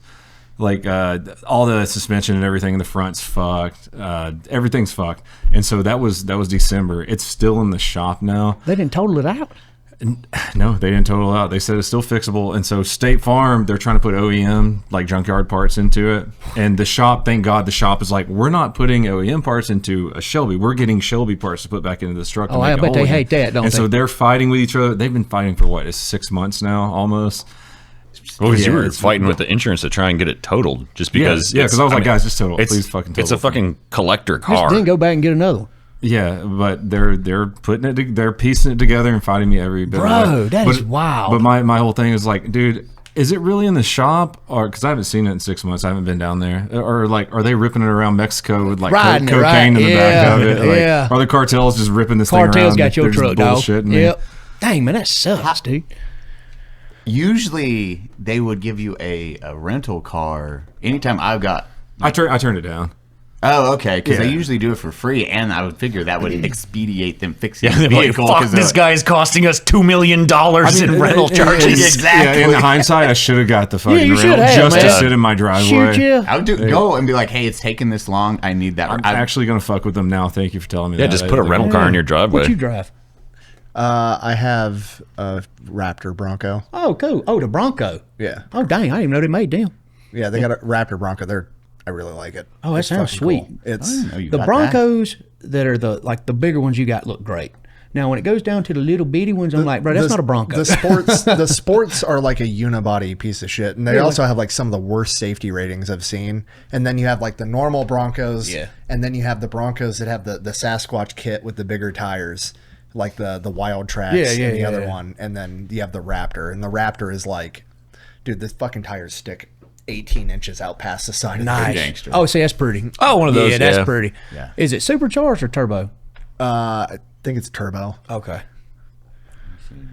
That's sweet though. That's Usually pretty. Turbo. And then I have a Raptor F-150 too, but I think I'm gonna do a merch giveaway with that soon. Oh, nice. Yeah. Because what were you were telling me something last night? You used to have a 4Runner, Yeah. I had a and then I you used had to have some a- complaint with it. I had a 4Runner. I love the 4Runner. I love how basic it is. It feels like a car that's 10 years older than it actually is. Like there's less technology. There's less. I love that aspect of it, but it is a gutless fucking turd. Well, that's what I've It's heard. got- They're just top heavy, and there's no power. It's a V6, and it has the gas mileage of a V8 and the power of a 3-cylinder. Oh, Lord. That thing goes 0 to 60 in 3 business 45 days? minutes. Yeah, like it doesn't have an accelerator. It's got a fucking button that makes more noise when I'm trying to go fast. The It's engine really- loudener. Cody, you drove it right after you wrecked your truck. You drove it for a little while. Yeah. and it was. Slow. It'll go forever. Yeah. Like the fucking thing's gonna be unkillable. Like I could drive it every day and then let my kid drive it for his first car, and it'd be absolutely fine with 300,000 miles. But he's not going anywhere fast. Yeah, I got you. I haven't thought about that. Like, I haven't had a lower power car in a long time. So, like, if we need to get up to highway speeds, like, accelerate a little and you're there. Yeah, I dude. didn't think about, like, 100, 200 horsepower. Like, oh, yeah, that would be like a... Yeah. Like, I was gonna say last year when we went on we all went on vacation together. I got a rental car and it was like a Ford Focus or something, and we like pulled out of the airport and it like hit the gas to go on, and I'm like watching cars go by. I'm like, come on! It's like, fuck! I haven't driven a piece of shit slow ass car in a long time. There's been a long ass time. I'm like, oh, man. Because we got, like, the wagon now, which the new family wagon. I love that thing. Oh, that little Audi, Yeah, we got an RS6. Oh, I think nice. the same vacation I rented a minivan because I brought my family with me for Them something. suckers are and it fly. was- Some almost scoot. Well, dude. it was electric. Oh, it was it an will fly. electric minivan, and it was fast as shit. I hated driving it Yeah. because it was the first time I'd ever driven an electric vehicle, and it was in a big city with like a lot of traffic, and like I was shocked at how much it was fucking with me. I wasn't getting any feedback like from noise or like any of the normal feedback spooky. you get from a car. It was fucking with me super hard. Whereas like, oh, I'm going 70 and I feel like I'm going 35. This is weird. That's well, like Brandon's. See, even I mix you guys Cybertruck. Like right when he first got it, he was like, "Do you want to drive it?" I'm like, "Fuck it, sure." That thing, for as fuck off big as it is, the acceleration is insane. Like it's ridiculous, and then the steering, like it's super tight and very responsive for how enormous, because you get in it and it feels like a big truck. Yeah. But it's just like Double, yeah. yeah, both of them. Like the turn radius is basically the size of the truck. It can almost spin 360s. The Hummer I can turn around sweet. right there. Like, Well, then the other thing too that I wasn't used to when driving electric versus gas is that when you let off the accelerator, it doesn't roll. No, it's got that gear. It's like Well, it like disengages almost instantly. So you let off the gas and it's like, yeah. oh fuck, we're stopped. Yeah, because it recharges. Yeah. I still remember the first time I ever rode in an electric car was with Cody in his Plaid. The first time I met him, it was like Tesla. Yeah, that's kind of cool. that thing's retarded fast. I thought you were fucking with me at first. You remember what you said? I know. What? It was late. It was late at night. There was absolutely nobody out on a road. It was like private neighborhood, big straightaway road. Like nobody was out, and it was dark as shit out in Texas. No streetlights. We would have seen anything within 10 miles. And Cody just stops and he goes, "I'm gonna put it in Plaid mode." I'm like, "All right." He goes, "All right, you ready?" I go, "Yeah." And he goes, "Put your head on the headrest." And I'm like, "Are you serious?" He goes, "Yes." And then he does it. I'm like, oh shit. So I do it too. I felt like I was hitting warp speed in Star Wars. Like it was forces. Bro, it was insane. I couldn't believe how fucking fast that thing accelerated. Didn't like y'all ride 1.8 quads seconds. or dirt bikes? Y'all ride quads or dirt bikes? I haven't in a while. Okay, so I'm Yeah. a big quad guy. And a guy brought an 80 horsepower Stark Varg electric ATV to my house, racing quad. I have a 350 Banshee 2-stroke. I've rode really fast quads. And he's like, "Dude, just I'm telling you, be careful." I'm like, yeah, man, I got this. Dude, you hit the gas on this thing. I honestly think if you just pressed it, it would do a flip. Yeah. Like, I would hit the gas and rooster tails from dirt would go 30 foot high. It just sounds like zzz, like that. But it is the scariest, nastiest thing I've ever rode, man. 80 horsepower? 80 horsepower, dude. Jeez. I mean, I think it got up to like, I think he said it got up like 110 mile an hour or something like that. But it from 0 to 60 is just. Any of those little things are like those little rockets like that is fucking wild to me. The super fat, what's the H1? That Kawasaki. It's like 350 horsepower. The motorcycle. Yeah. Yes. It looks like a 1,000 or 600 cc bike, Cody, but it has 350 horsepower out the gate. And it is. It's made for racing. It's the H2 or H2. There it is. H2R and H2. Dude, they are. I'd die on one. I would die on it. People have. They have a racing four-wheeler too. Kawasaki does. That came out like 2-ish years ago. Because my girlfriend's dad had just bought one, and she sat on the back, and I wasn't expecting how fast it accelerates, and she hadn't grabbed onto me yet, and I hit the accelerator and just went, and she just got ripped off the fucking back. What was it? You remember? I knew. See, I've got a Kawasaki KFX 450R, and they got one called a 700. It's automatic. They'll scoot. They'll move, dude. Yeah, let me They're nasty. see if I can find it.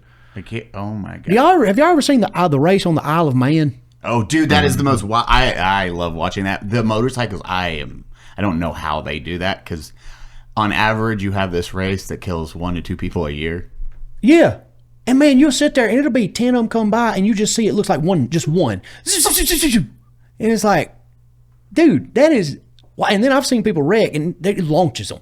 I mean, just there's Cody. Like, there's no wrong. This is not a racetrack. This is a public road. Yeah, it's just a town, dude. They shut the whole town down for this race. It's like Europe or something. And they try to go as fast as they can to break a record, and they have to sign a thing like you will die, you can die in this. Like there's people dying it every year, bro. If you and there's elevation changes where like they get airborne, like you'll see them.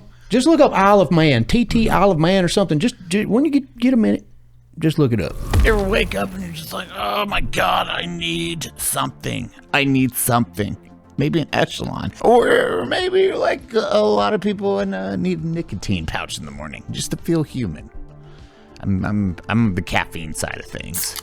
How many of those did you need each day to stop from crashing? Well, if you are into the pouch game, perhaps. Hold on, there might be something helpful for you. But Eli, you don't put pouches in? Well, these ones I don't mind. Because nootropics. That's right. With the adaptogens and the nootropics, you are going to be focused, hyper-focused, for a few hours, to say the least. And it's clinically proven. Now, how does Ultra make this possible? Well, with a couple of things. Infinity PX is like a clean, smoother caffeine alternative. L-theanine. I'm hoping I'm saying that right. A amino acid that promotes calming energy and attentiveness. Alpha GPC, nootropic for active mental. And vitamin B6 and B12, which is balanced mood and energy. Plant-powered pouches to sharpen your mind and lift your energy. And if you're fasting or dieting, this is one way to curb those cravings. Curbs my sweet tooth. Ultra is the ultimate guilt-free pouch, delivering instant focus and mental clarity without nicotine or caffeine. New customers can use code UNSUB to get 15% off at takeultra.com. That's takeultra.com for 15% off with code UNSUB. Please support our show by telling them Unsub sends their regards. Fucking terrifying. Oh, so that Kawasaki H2, they have video right here, pulls a wheelie at 155 miles per hour because the power. That's what I think You're the going four-wheeler I was talking about. 155 and you gun it and it goes, ah! Yeah, that's what I want to do. Fuck off. God. They're like, no. Nah, 55. That's bad. And you can probably get there in half a second.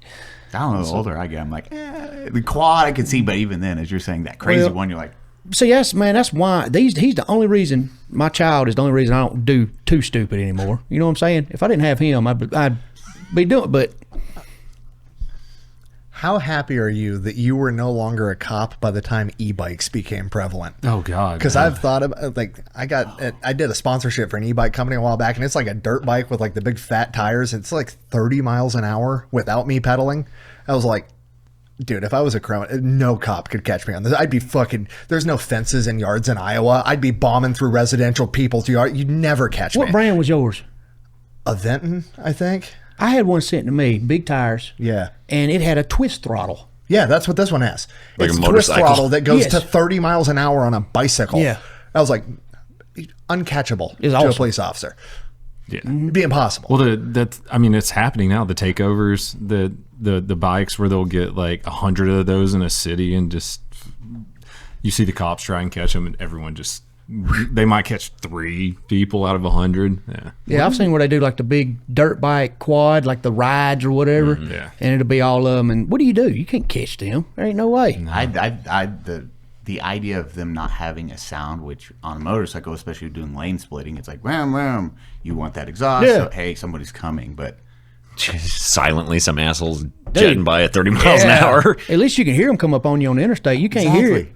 That's a terrifying California. You can lane split. So it'll be interesting seeing what happens with that. Because you just getting flung out. Really Yeah, fucking you're getting hard. catapulted. Yeah. Not going to have a good time. That'd be bad.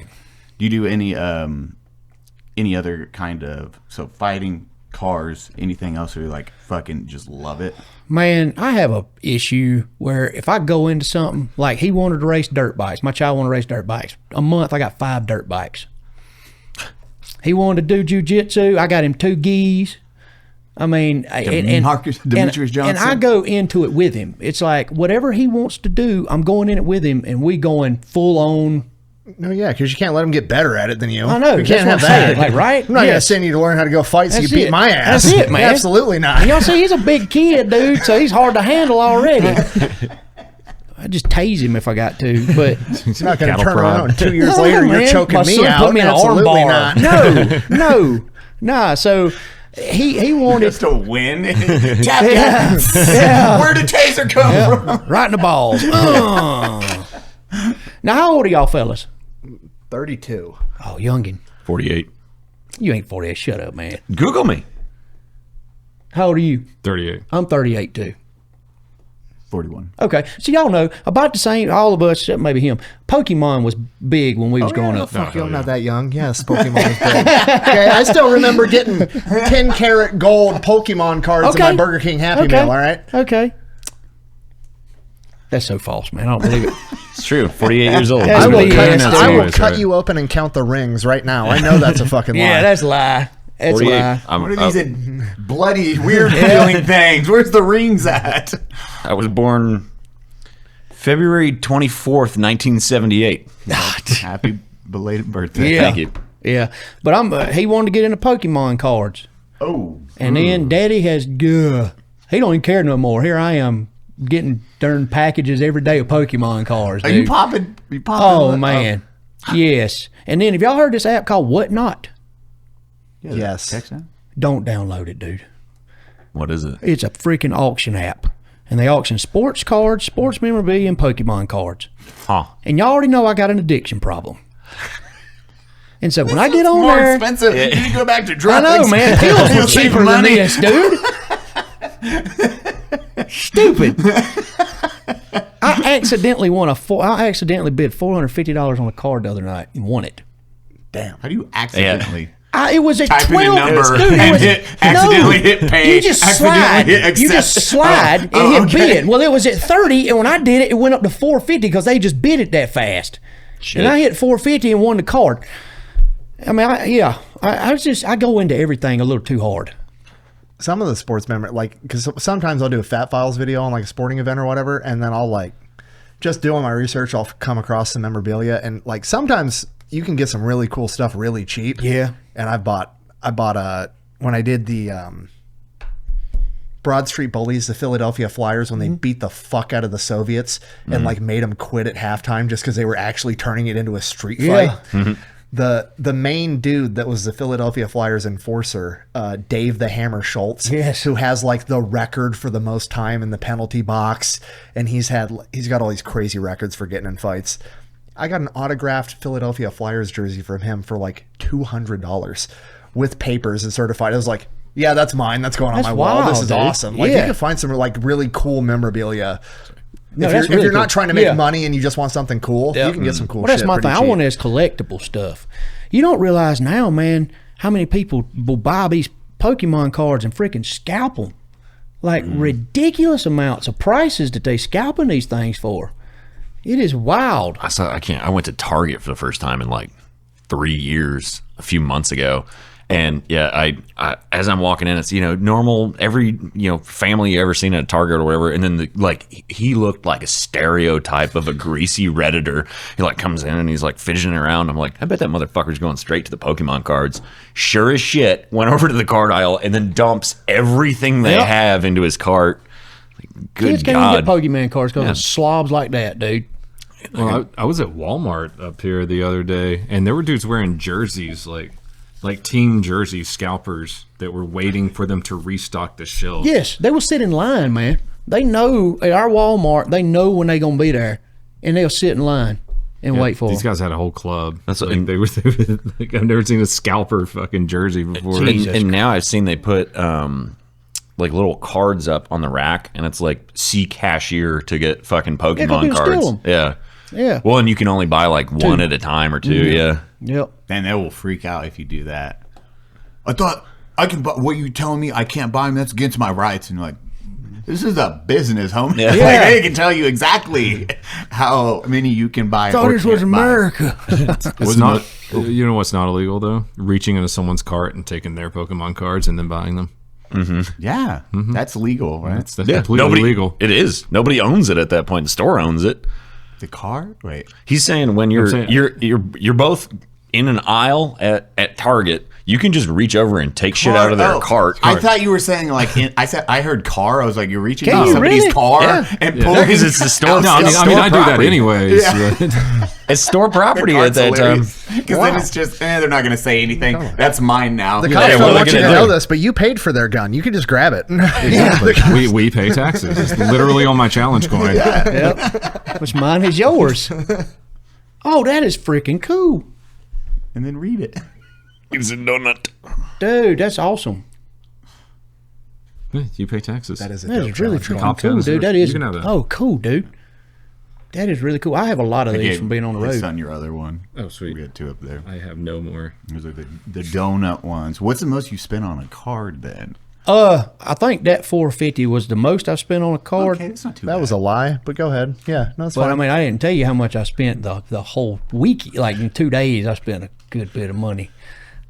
What do you do? Are you just collecting them, grading them? Man, or? it's the freaking just the bid. You know, it's like the high of winning it, Oh yeah.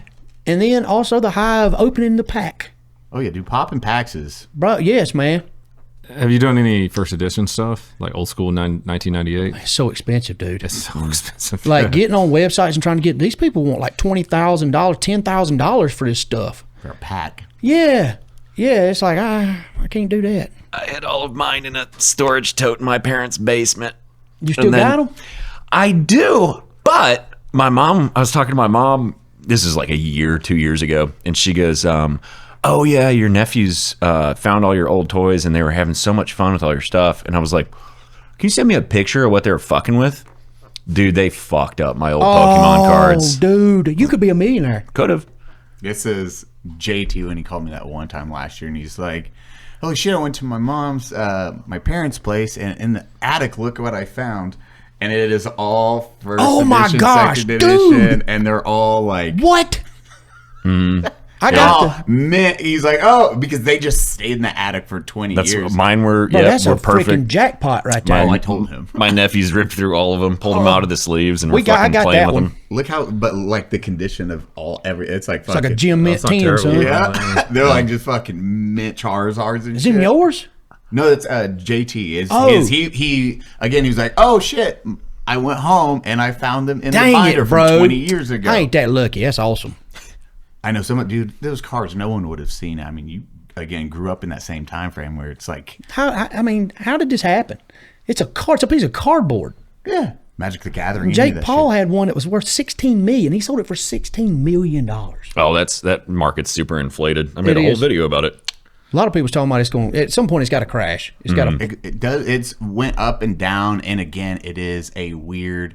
It's hard. I don't know. It's working the same way that the housing market did in like 2008, because the value or the valuation is inflated. Especially by those guys doing what they're doing. Because when like a Logan Paul or Jake Paul, whichever it was, does something like that, it like skyrockets the market, but the amount of value has not changed. It's just inflated. That's just with Bitcoin. Who's the guy that just did that with like only 20 coins? Michael Saylor.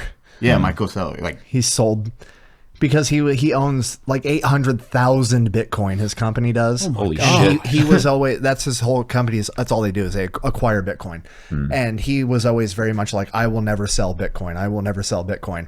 He sold, the news came out, he sold some Bitcoin. They didn't say how many. The market tanks like $10,000 per coin. When was this? Like 3 weeks ago. Crap, dude. yeah, it was great. The When market you buy- tanks like below $60,000 per coin. I think it got down to like 57,000 per coin from like 70. It tanked it.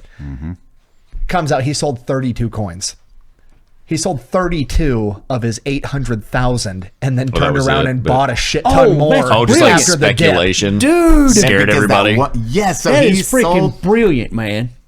What a marketing strategy. Yeah, borderline criminal, some would argue, but Yeah, dang it, boy. No, I'm allowed to sell my assets. Yeah, I love he can just say it. Well, but the Pokemon is like leads back to that. It's the inflated numbers. God, like dang it it. change. instantaneously. That's awesome. Because at the end of the day, it's a fucking piece of cardboard. I mean, Brilliant. it's just like cash, I guess, in that way, but there's nothing backing it. But Like any of those old comics or anything. It's just wild that they're worth that much. Yeah, man. it's a big bubble, and it's going to pop one day. Nobody knows when. Well, do you think it will pop or just? I love that the entire collectible market's reserve asset is autism. Yeah. We're constantly betting that there's going to be more They're autistic, more autistic, people in yeah, the future exactly. that are going to be wealthier and they're going to want this shit. One day there will be another billionaire who also thinks Superman is cool. That is the underlying reserve asset of Yeah. collectibles. So we're good. Yeah, that's a pretty safe bet. Yeah, there is not changing. Unless they cure it. Oh yeah, you better not cure it. More Tylenol. Yeah. Yeah. We need more vaccines. Yeah. No, there will come a day when people will look at comic books and think, I don't know, it seems kind of gay to me. Yeah.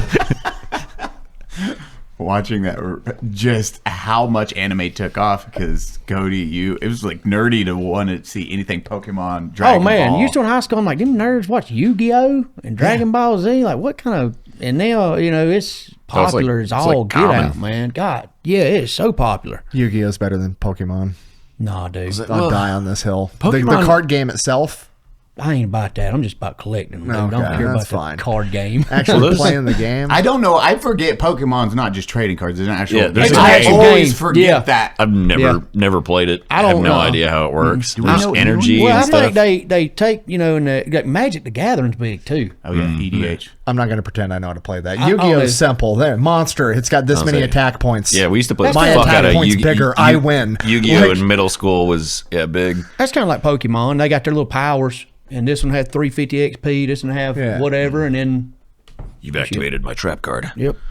God, I can't. I don't think I know anyone that actually has played I don't Pokemon. either. I think Now everybody just that I've said collects that them, out dude. loud, I'm like, oh yeah, it's a game. They just collect them. Well, there's the competitions go crazy for like the card game because I just heard a story about it was like some like sweaty fucking 35-year-old man was at one of the competitions and he was playing. I think he got in a fight with like a 9-year-old who was like because the kid was I might be pulling this out of my ass, but it seems too specific for me to be making it up. But the kid was like the gold tier player or whatever, and so was this grown man, and the grown man ended up getting in like a verbal altercation with a literal child, and there was a video of it, and they were like, Sounds right. Yeah. Like this adds up. But I do that every day. yeah. So it's really, The difference is you made him. oh yeah, true. Not a random kid. stranger's kid. That's true. Because like Magic the Gathering, that I've played. I think we've all played some EDH or Magic. Okay, Cody is. I don't know. No, I ain't never played it. That dude, everything turns into a card game. League of Legends. Like I bought betas. And That's a card game? Yep. Wow. Rift. No idea. Yep. Don't they have like an what is it called? Auto chess or something? Kind of works the same way. What's it do? It's like a digital version. I don't know. I don't know why I brought it up. I don't know shit about it. I mean, yeah, they have a lot of those digital, like Magic the Gathering. They have the digital version, which is way cheaper to go in and play. Because Magic cards, oh, I don't think people realize how much them bitches cost for a good deck. what's the one like the Black Lotus or something? Black Yeah, Lotus. it's like the most the valuable first card edition. or something. It's like, didn't Posty buy that?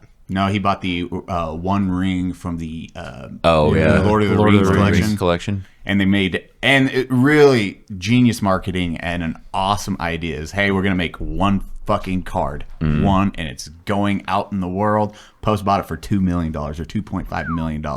But it is a one of one.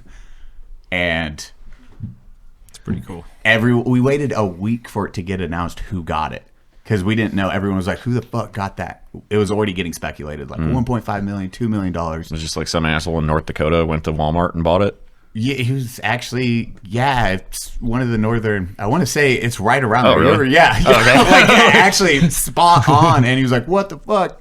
Did a tweet or a post, and then Post Malone shot him a DM, was like, I'll buy that from you.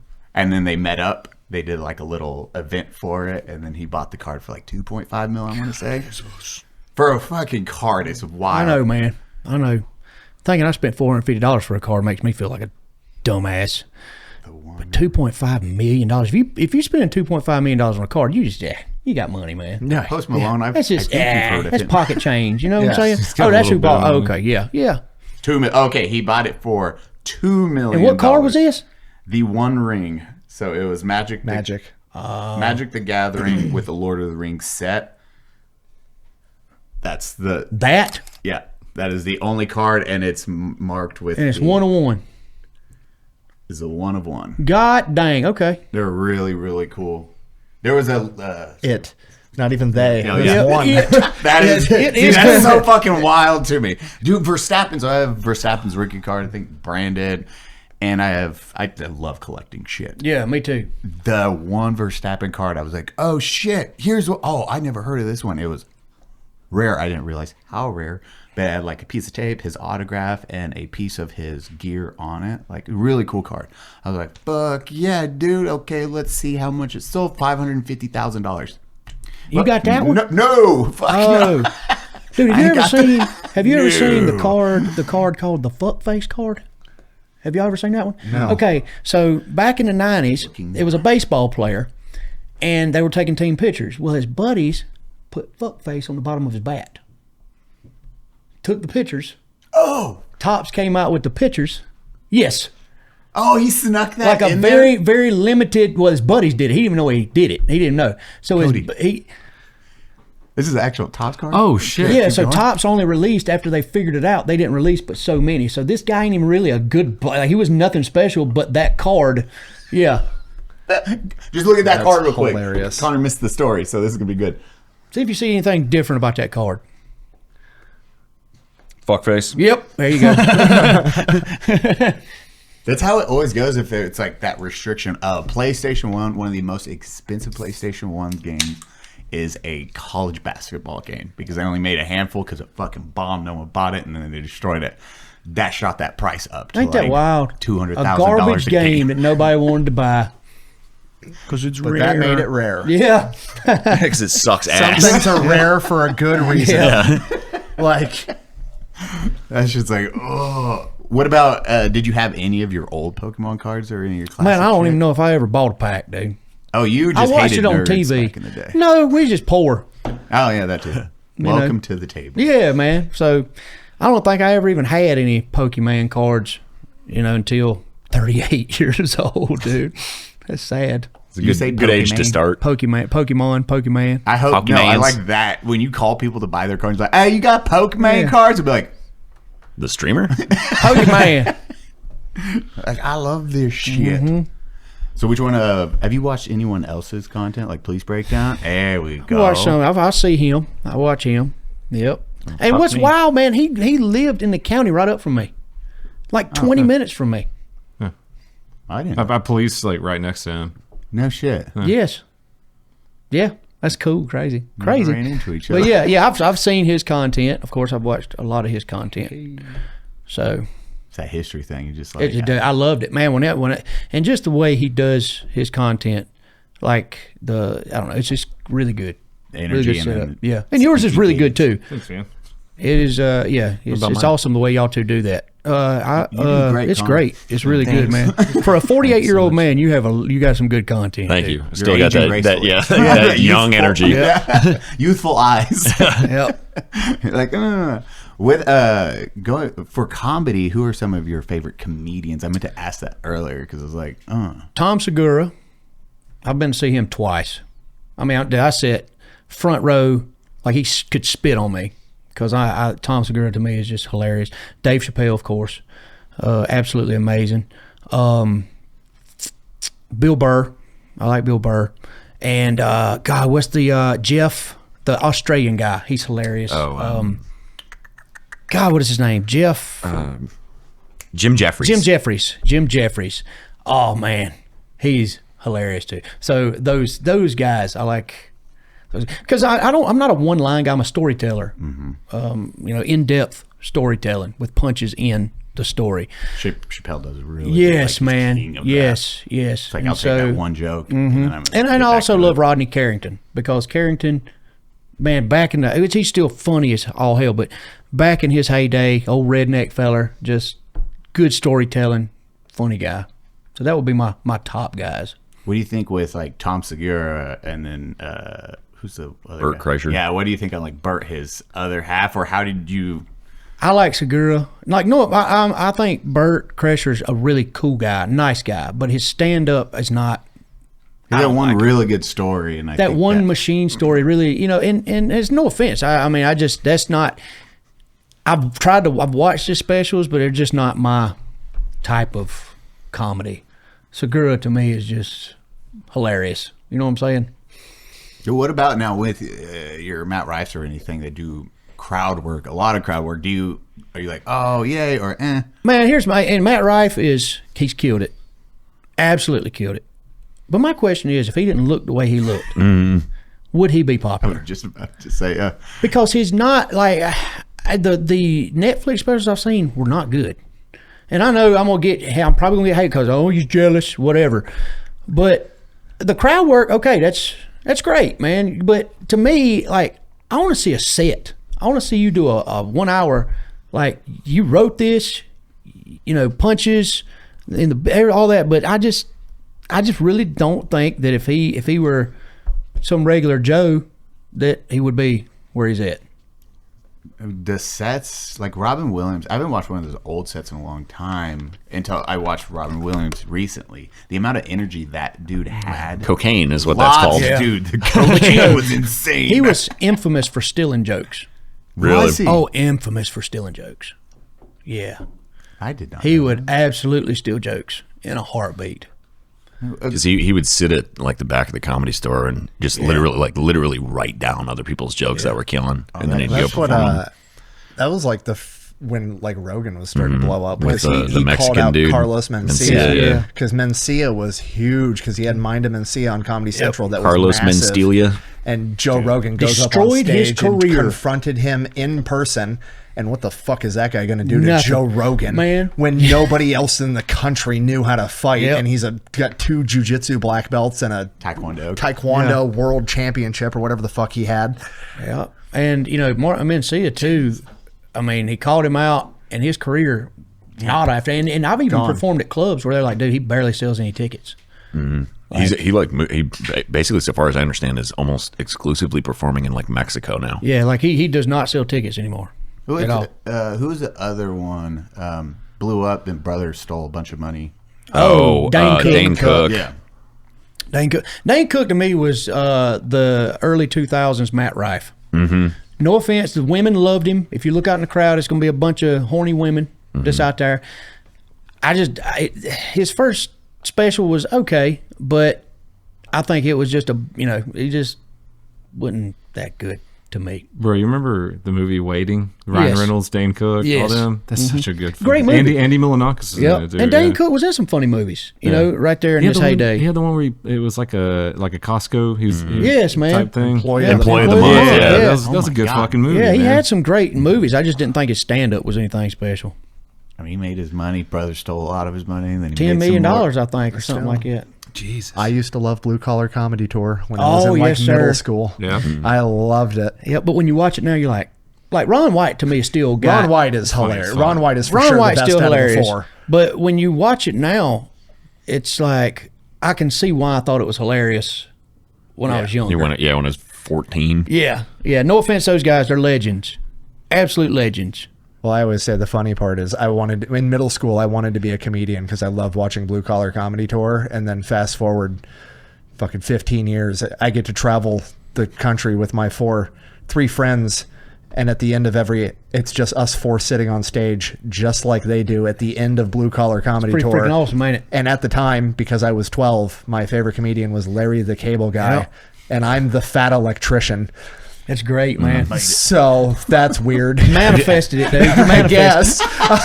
Yeah. Have you ever heard him out of character? Oh yeah. It's like jarring. He's just. I believe you. Yeah.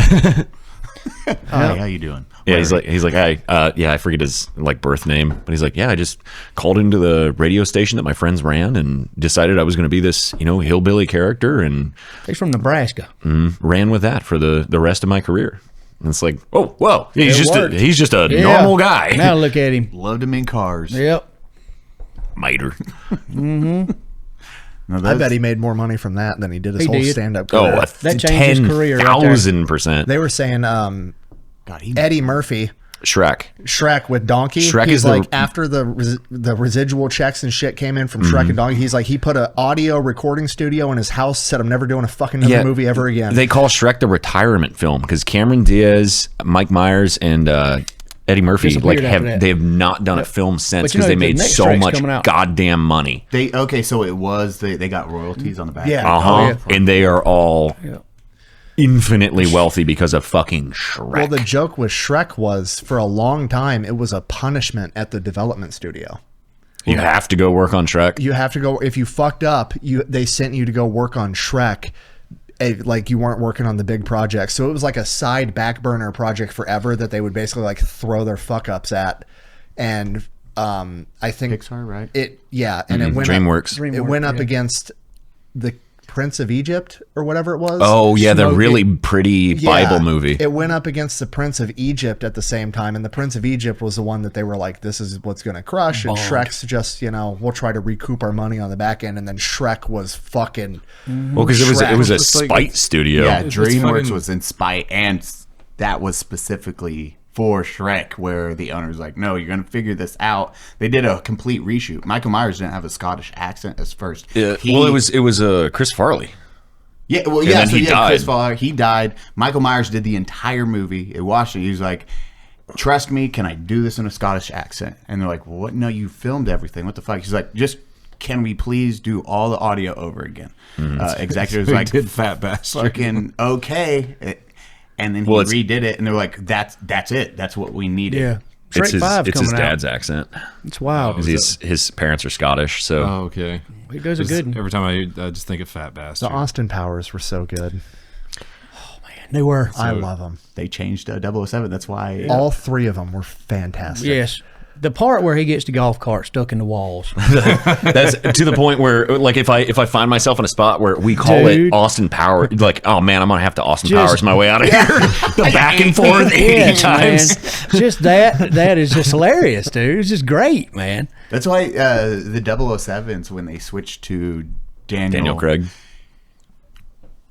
because of Austin Powers and how they made fun of James Bond and everything, that's why they're like, We got to make it serious now. yeah, they're like, yeah, we can't do any of that stuff anymore. We're gonna just change everything. Well, the way that Shrek beat that out, like beat that Bible movie out, it just comes back to it comes back to like keep it simple, stupid, just kiss, and that's exactly what Hollywood is doing now with the A24 movies that are crushing. Simple plots, simple characters, and they're not just trying to blow everything up and use all sorts of CGI and shit. It's just Well, keep a cool Obsession little was really story. good. That's you that's don't specifically need what I'm talking about. don't need puppetry in a fucking $10 billion budget. Yeah, you they can just make a dope ass movie. It costs less than $1 million to make that, and then it grossed like 180 million the first fucking weekend or some shit. You could just tell a good story. Yeah, And not, Shrek's a good story. Like they Yeah. used to. not You know what I'm have saying? $10 Instead of remake. billion of computer animation. After In- remake in- after remake. In fairness, the Prince of Egypt is a really good movie. I ain't never seen it. I've never seen it either. Really? I'd rather watch Shrek. It's all right, but it just It's a really good movie. it is. It's fine, but like for a little kid, Shrek is cool. Oh, Shrek is Have y'all ever seen Valiant? better. yeah, yeah. I love that movie. Dude, he's one of his favorite. My son's favorite I movies. put clips of it in my videos all the time. Nazi pigeons and or pigeons against the Nazi Valiant birds. is about World War II carrier pigeons that are animated, and like the main character is a pigeon that goes into carrier pigeon training, and he learns how to be a carrier pigeon. And there's like Nazi falcons Yes. that are trying to intercept the carrier pigeons, and he like gets his mission done. It's a really good little. It's kids awesome, movie. dude. Is it a children's movie? Yeah. It's called Valiant. Yep. Yeah, it's called Valiant. I always put clips of it in my videos. We watch it all the time, Yeah. man. I Yep. don't like, dude. Shrek. That was the first animated show to win an Oscar.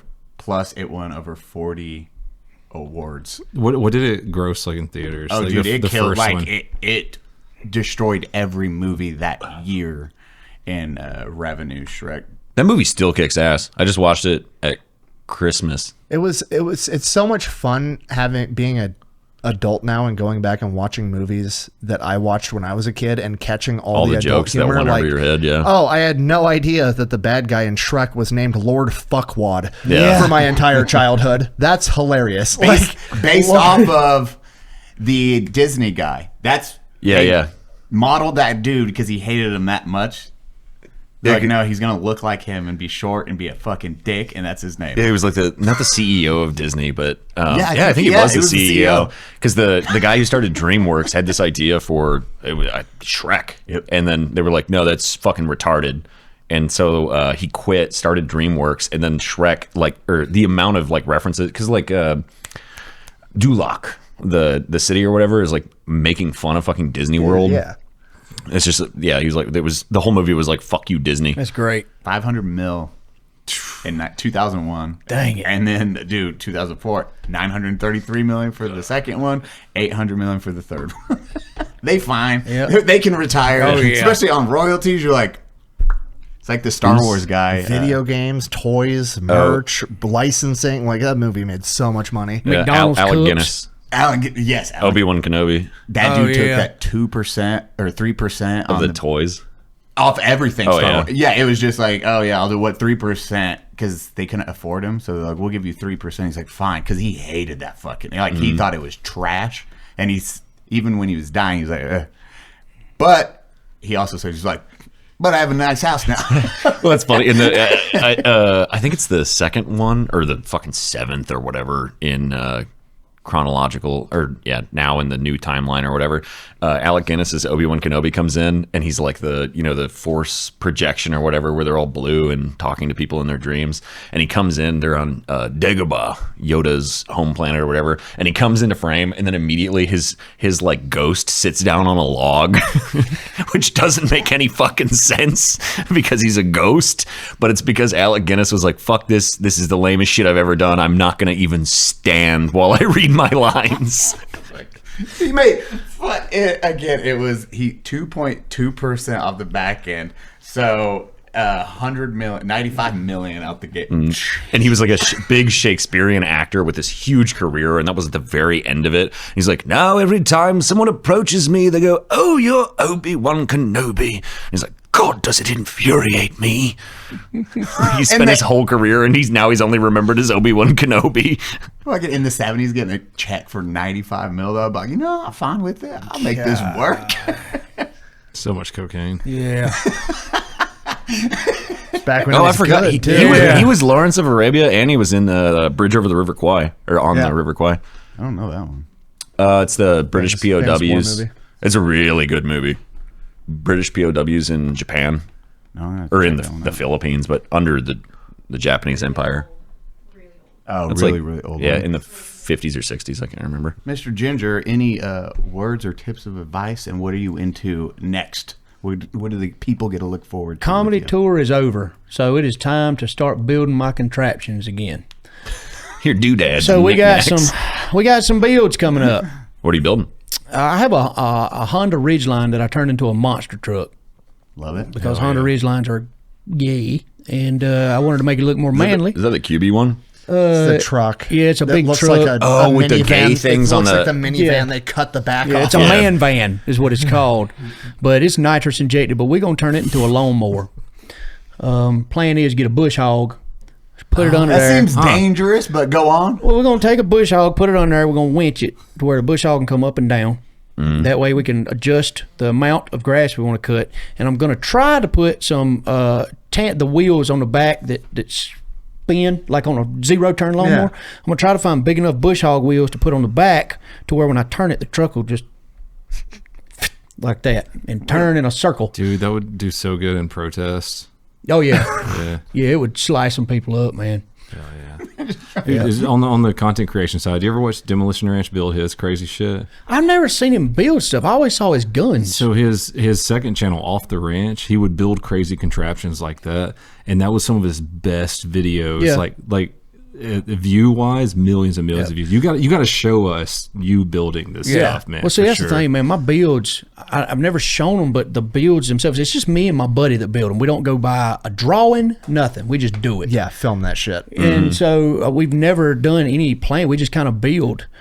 And the builds have always been huge. Like they're what gets my views. I mean, we turned a golf cart into a Tesla truck about 4 years ago, and it was right when the Tesla truck was coming out. Turned into it. Man, you look it up, then it looks identical to the Tesla truck. And yes, it called it the Tesla Cyber truck. But and then I'm gonna turn my Ford Festiva into a motorhome. So you know what the Festiva is, right? Little tiny. Yeah. Yeah. The Yeah. 80 horsepower. Yeah. Yeah. I'm gonna turn it into a motorhome. Yeah. Is that the one that looks like the Geo Prism? Yeah. Yes. Yeah. How do you turn that into a mobile? How are you changing the engine? Well, we turned one into an ambulance one time. We're gonna keep the engine in it. Patients hanging out the back. Yeah, we built Bouncing their head off the road. we actually built an extension off the back where it was further off, and then built it. We had to put 4x4 wood blocks into the shocks just where it wouldn't drag and bounce ass. It reminds me of like the old episodes of Top Gear. Jesus Yeah, dude, there it is. Yeah, the little fuck around project. You ever watch Top Gear? Yeah. That's what that It's a TP. reminds Yeah, me of. man. That's it, though. Which I just found out moments ago. Apparently, Jeremy Clarkson has very aggressive prostate cancer. Oh, dang, man. No. Darn. Oh, boy. Dang. But Love that, besides the builds, just enjoying my summer, putting out content, trying to catch up with these fellas. You know, It's a race now. He's caught me and went past me on YouTube. So Start building good again. competition. Good competition. Makes me want to get out there and he gave me some words of wisdom. So we're gonna get home and get on the pony. We'll be good. You just set up a little camera or GoPro rig on top of your head and just film you and your buddy hanging out. Everything we film's with my phone. Even easier. Fucking Yeah. They're the Meta glasses. I got them, man, but I don't like the voice, like it don't sound good to me. Did you get the second one? I got the Oakley ones, the really good, nice ones. Just get a little Rode mic. Record your audio separate. Yeah, I could do. I just film with the phone. It just worked this far. I mean, why not keep going? The new Meta fair. glasses. No, I was just thinking if you're working with your Not broke, hands. don't fix it. Yeah, I was thinking it. if you're working with your hands to see the perspective. Yeah, of, yeah, true. I like that. That is true. I They didn't think only about record that. 3 minutes at a time, and it's all vertical. Ow. Yeah, that's right, dude. It is. It sucked. I was like, motherfucker. The Meta 2 glasses, I think. Well, they got fucking at the bar last night. There was a FIFA game on, and the refs have the mic or whatever, so they can talk. But then I noticed on the thing that they're wearing behind their ears, it has a camera that films their Dang. POV. What if I turn the glasses sideways? There you go. There we go, You dude. might notice something different. Yes, or you could just work. Yeah, just walk like that the whole time. Yeah. Like, we found a solution. Yes, sir. Perfect. And then for the internet, where can everyone find you too? You can find me on all social media platforms: Instagram, TikTok, YouTube, Facebook. Ginger Billy. You look them words up, you'll see me with this beautiful, majestic beard. Ding! Cody, you want to close us out? Yeah, close us out, Mr. Talkie. Let's go. Old talkie. Come on. Thank you guys for joining the Unsubscribed podcast. I was joined today by Eli Doubletap, Fat Electrician, Ginger Billy, King Trout, myself, Donut Operator. Thank you so much for being here. We love you. Love you. Goodbye.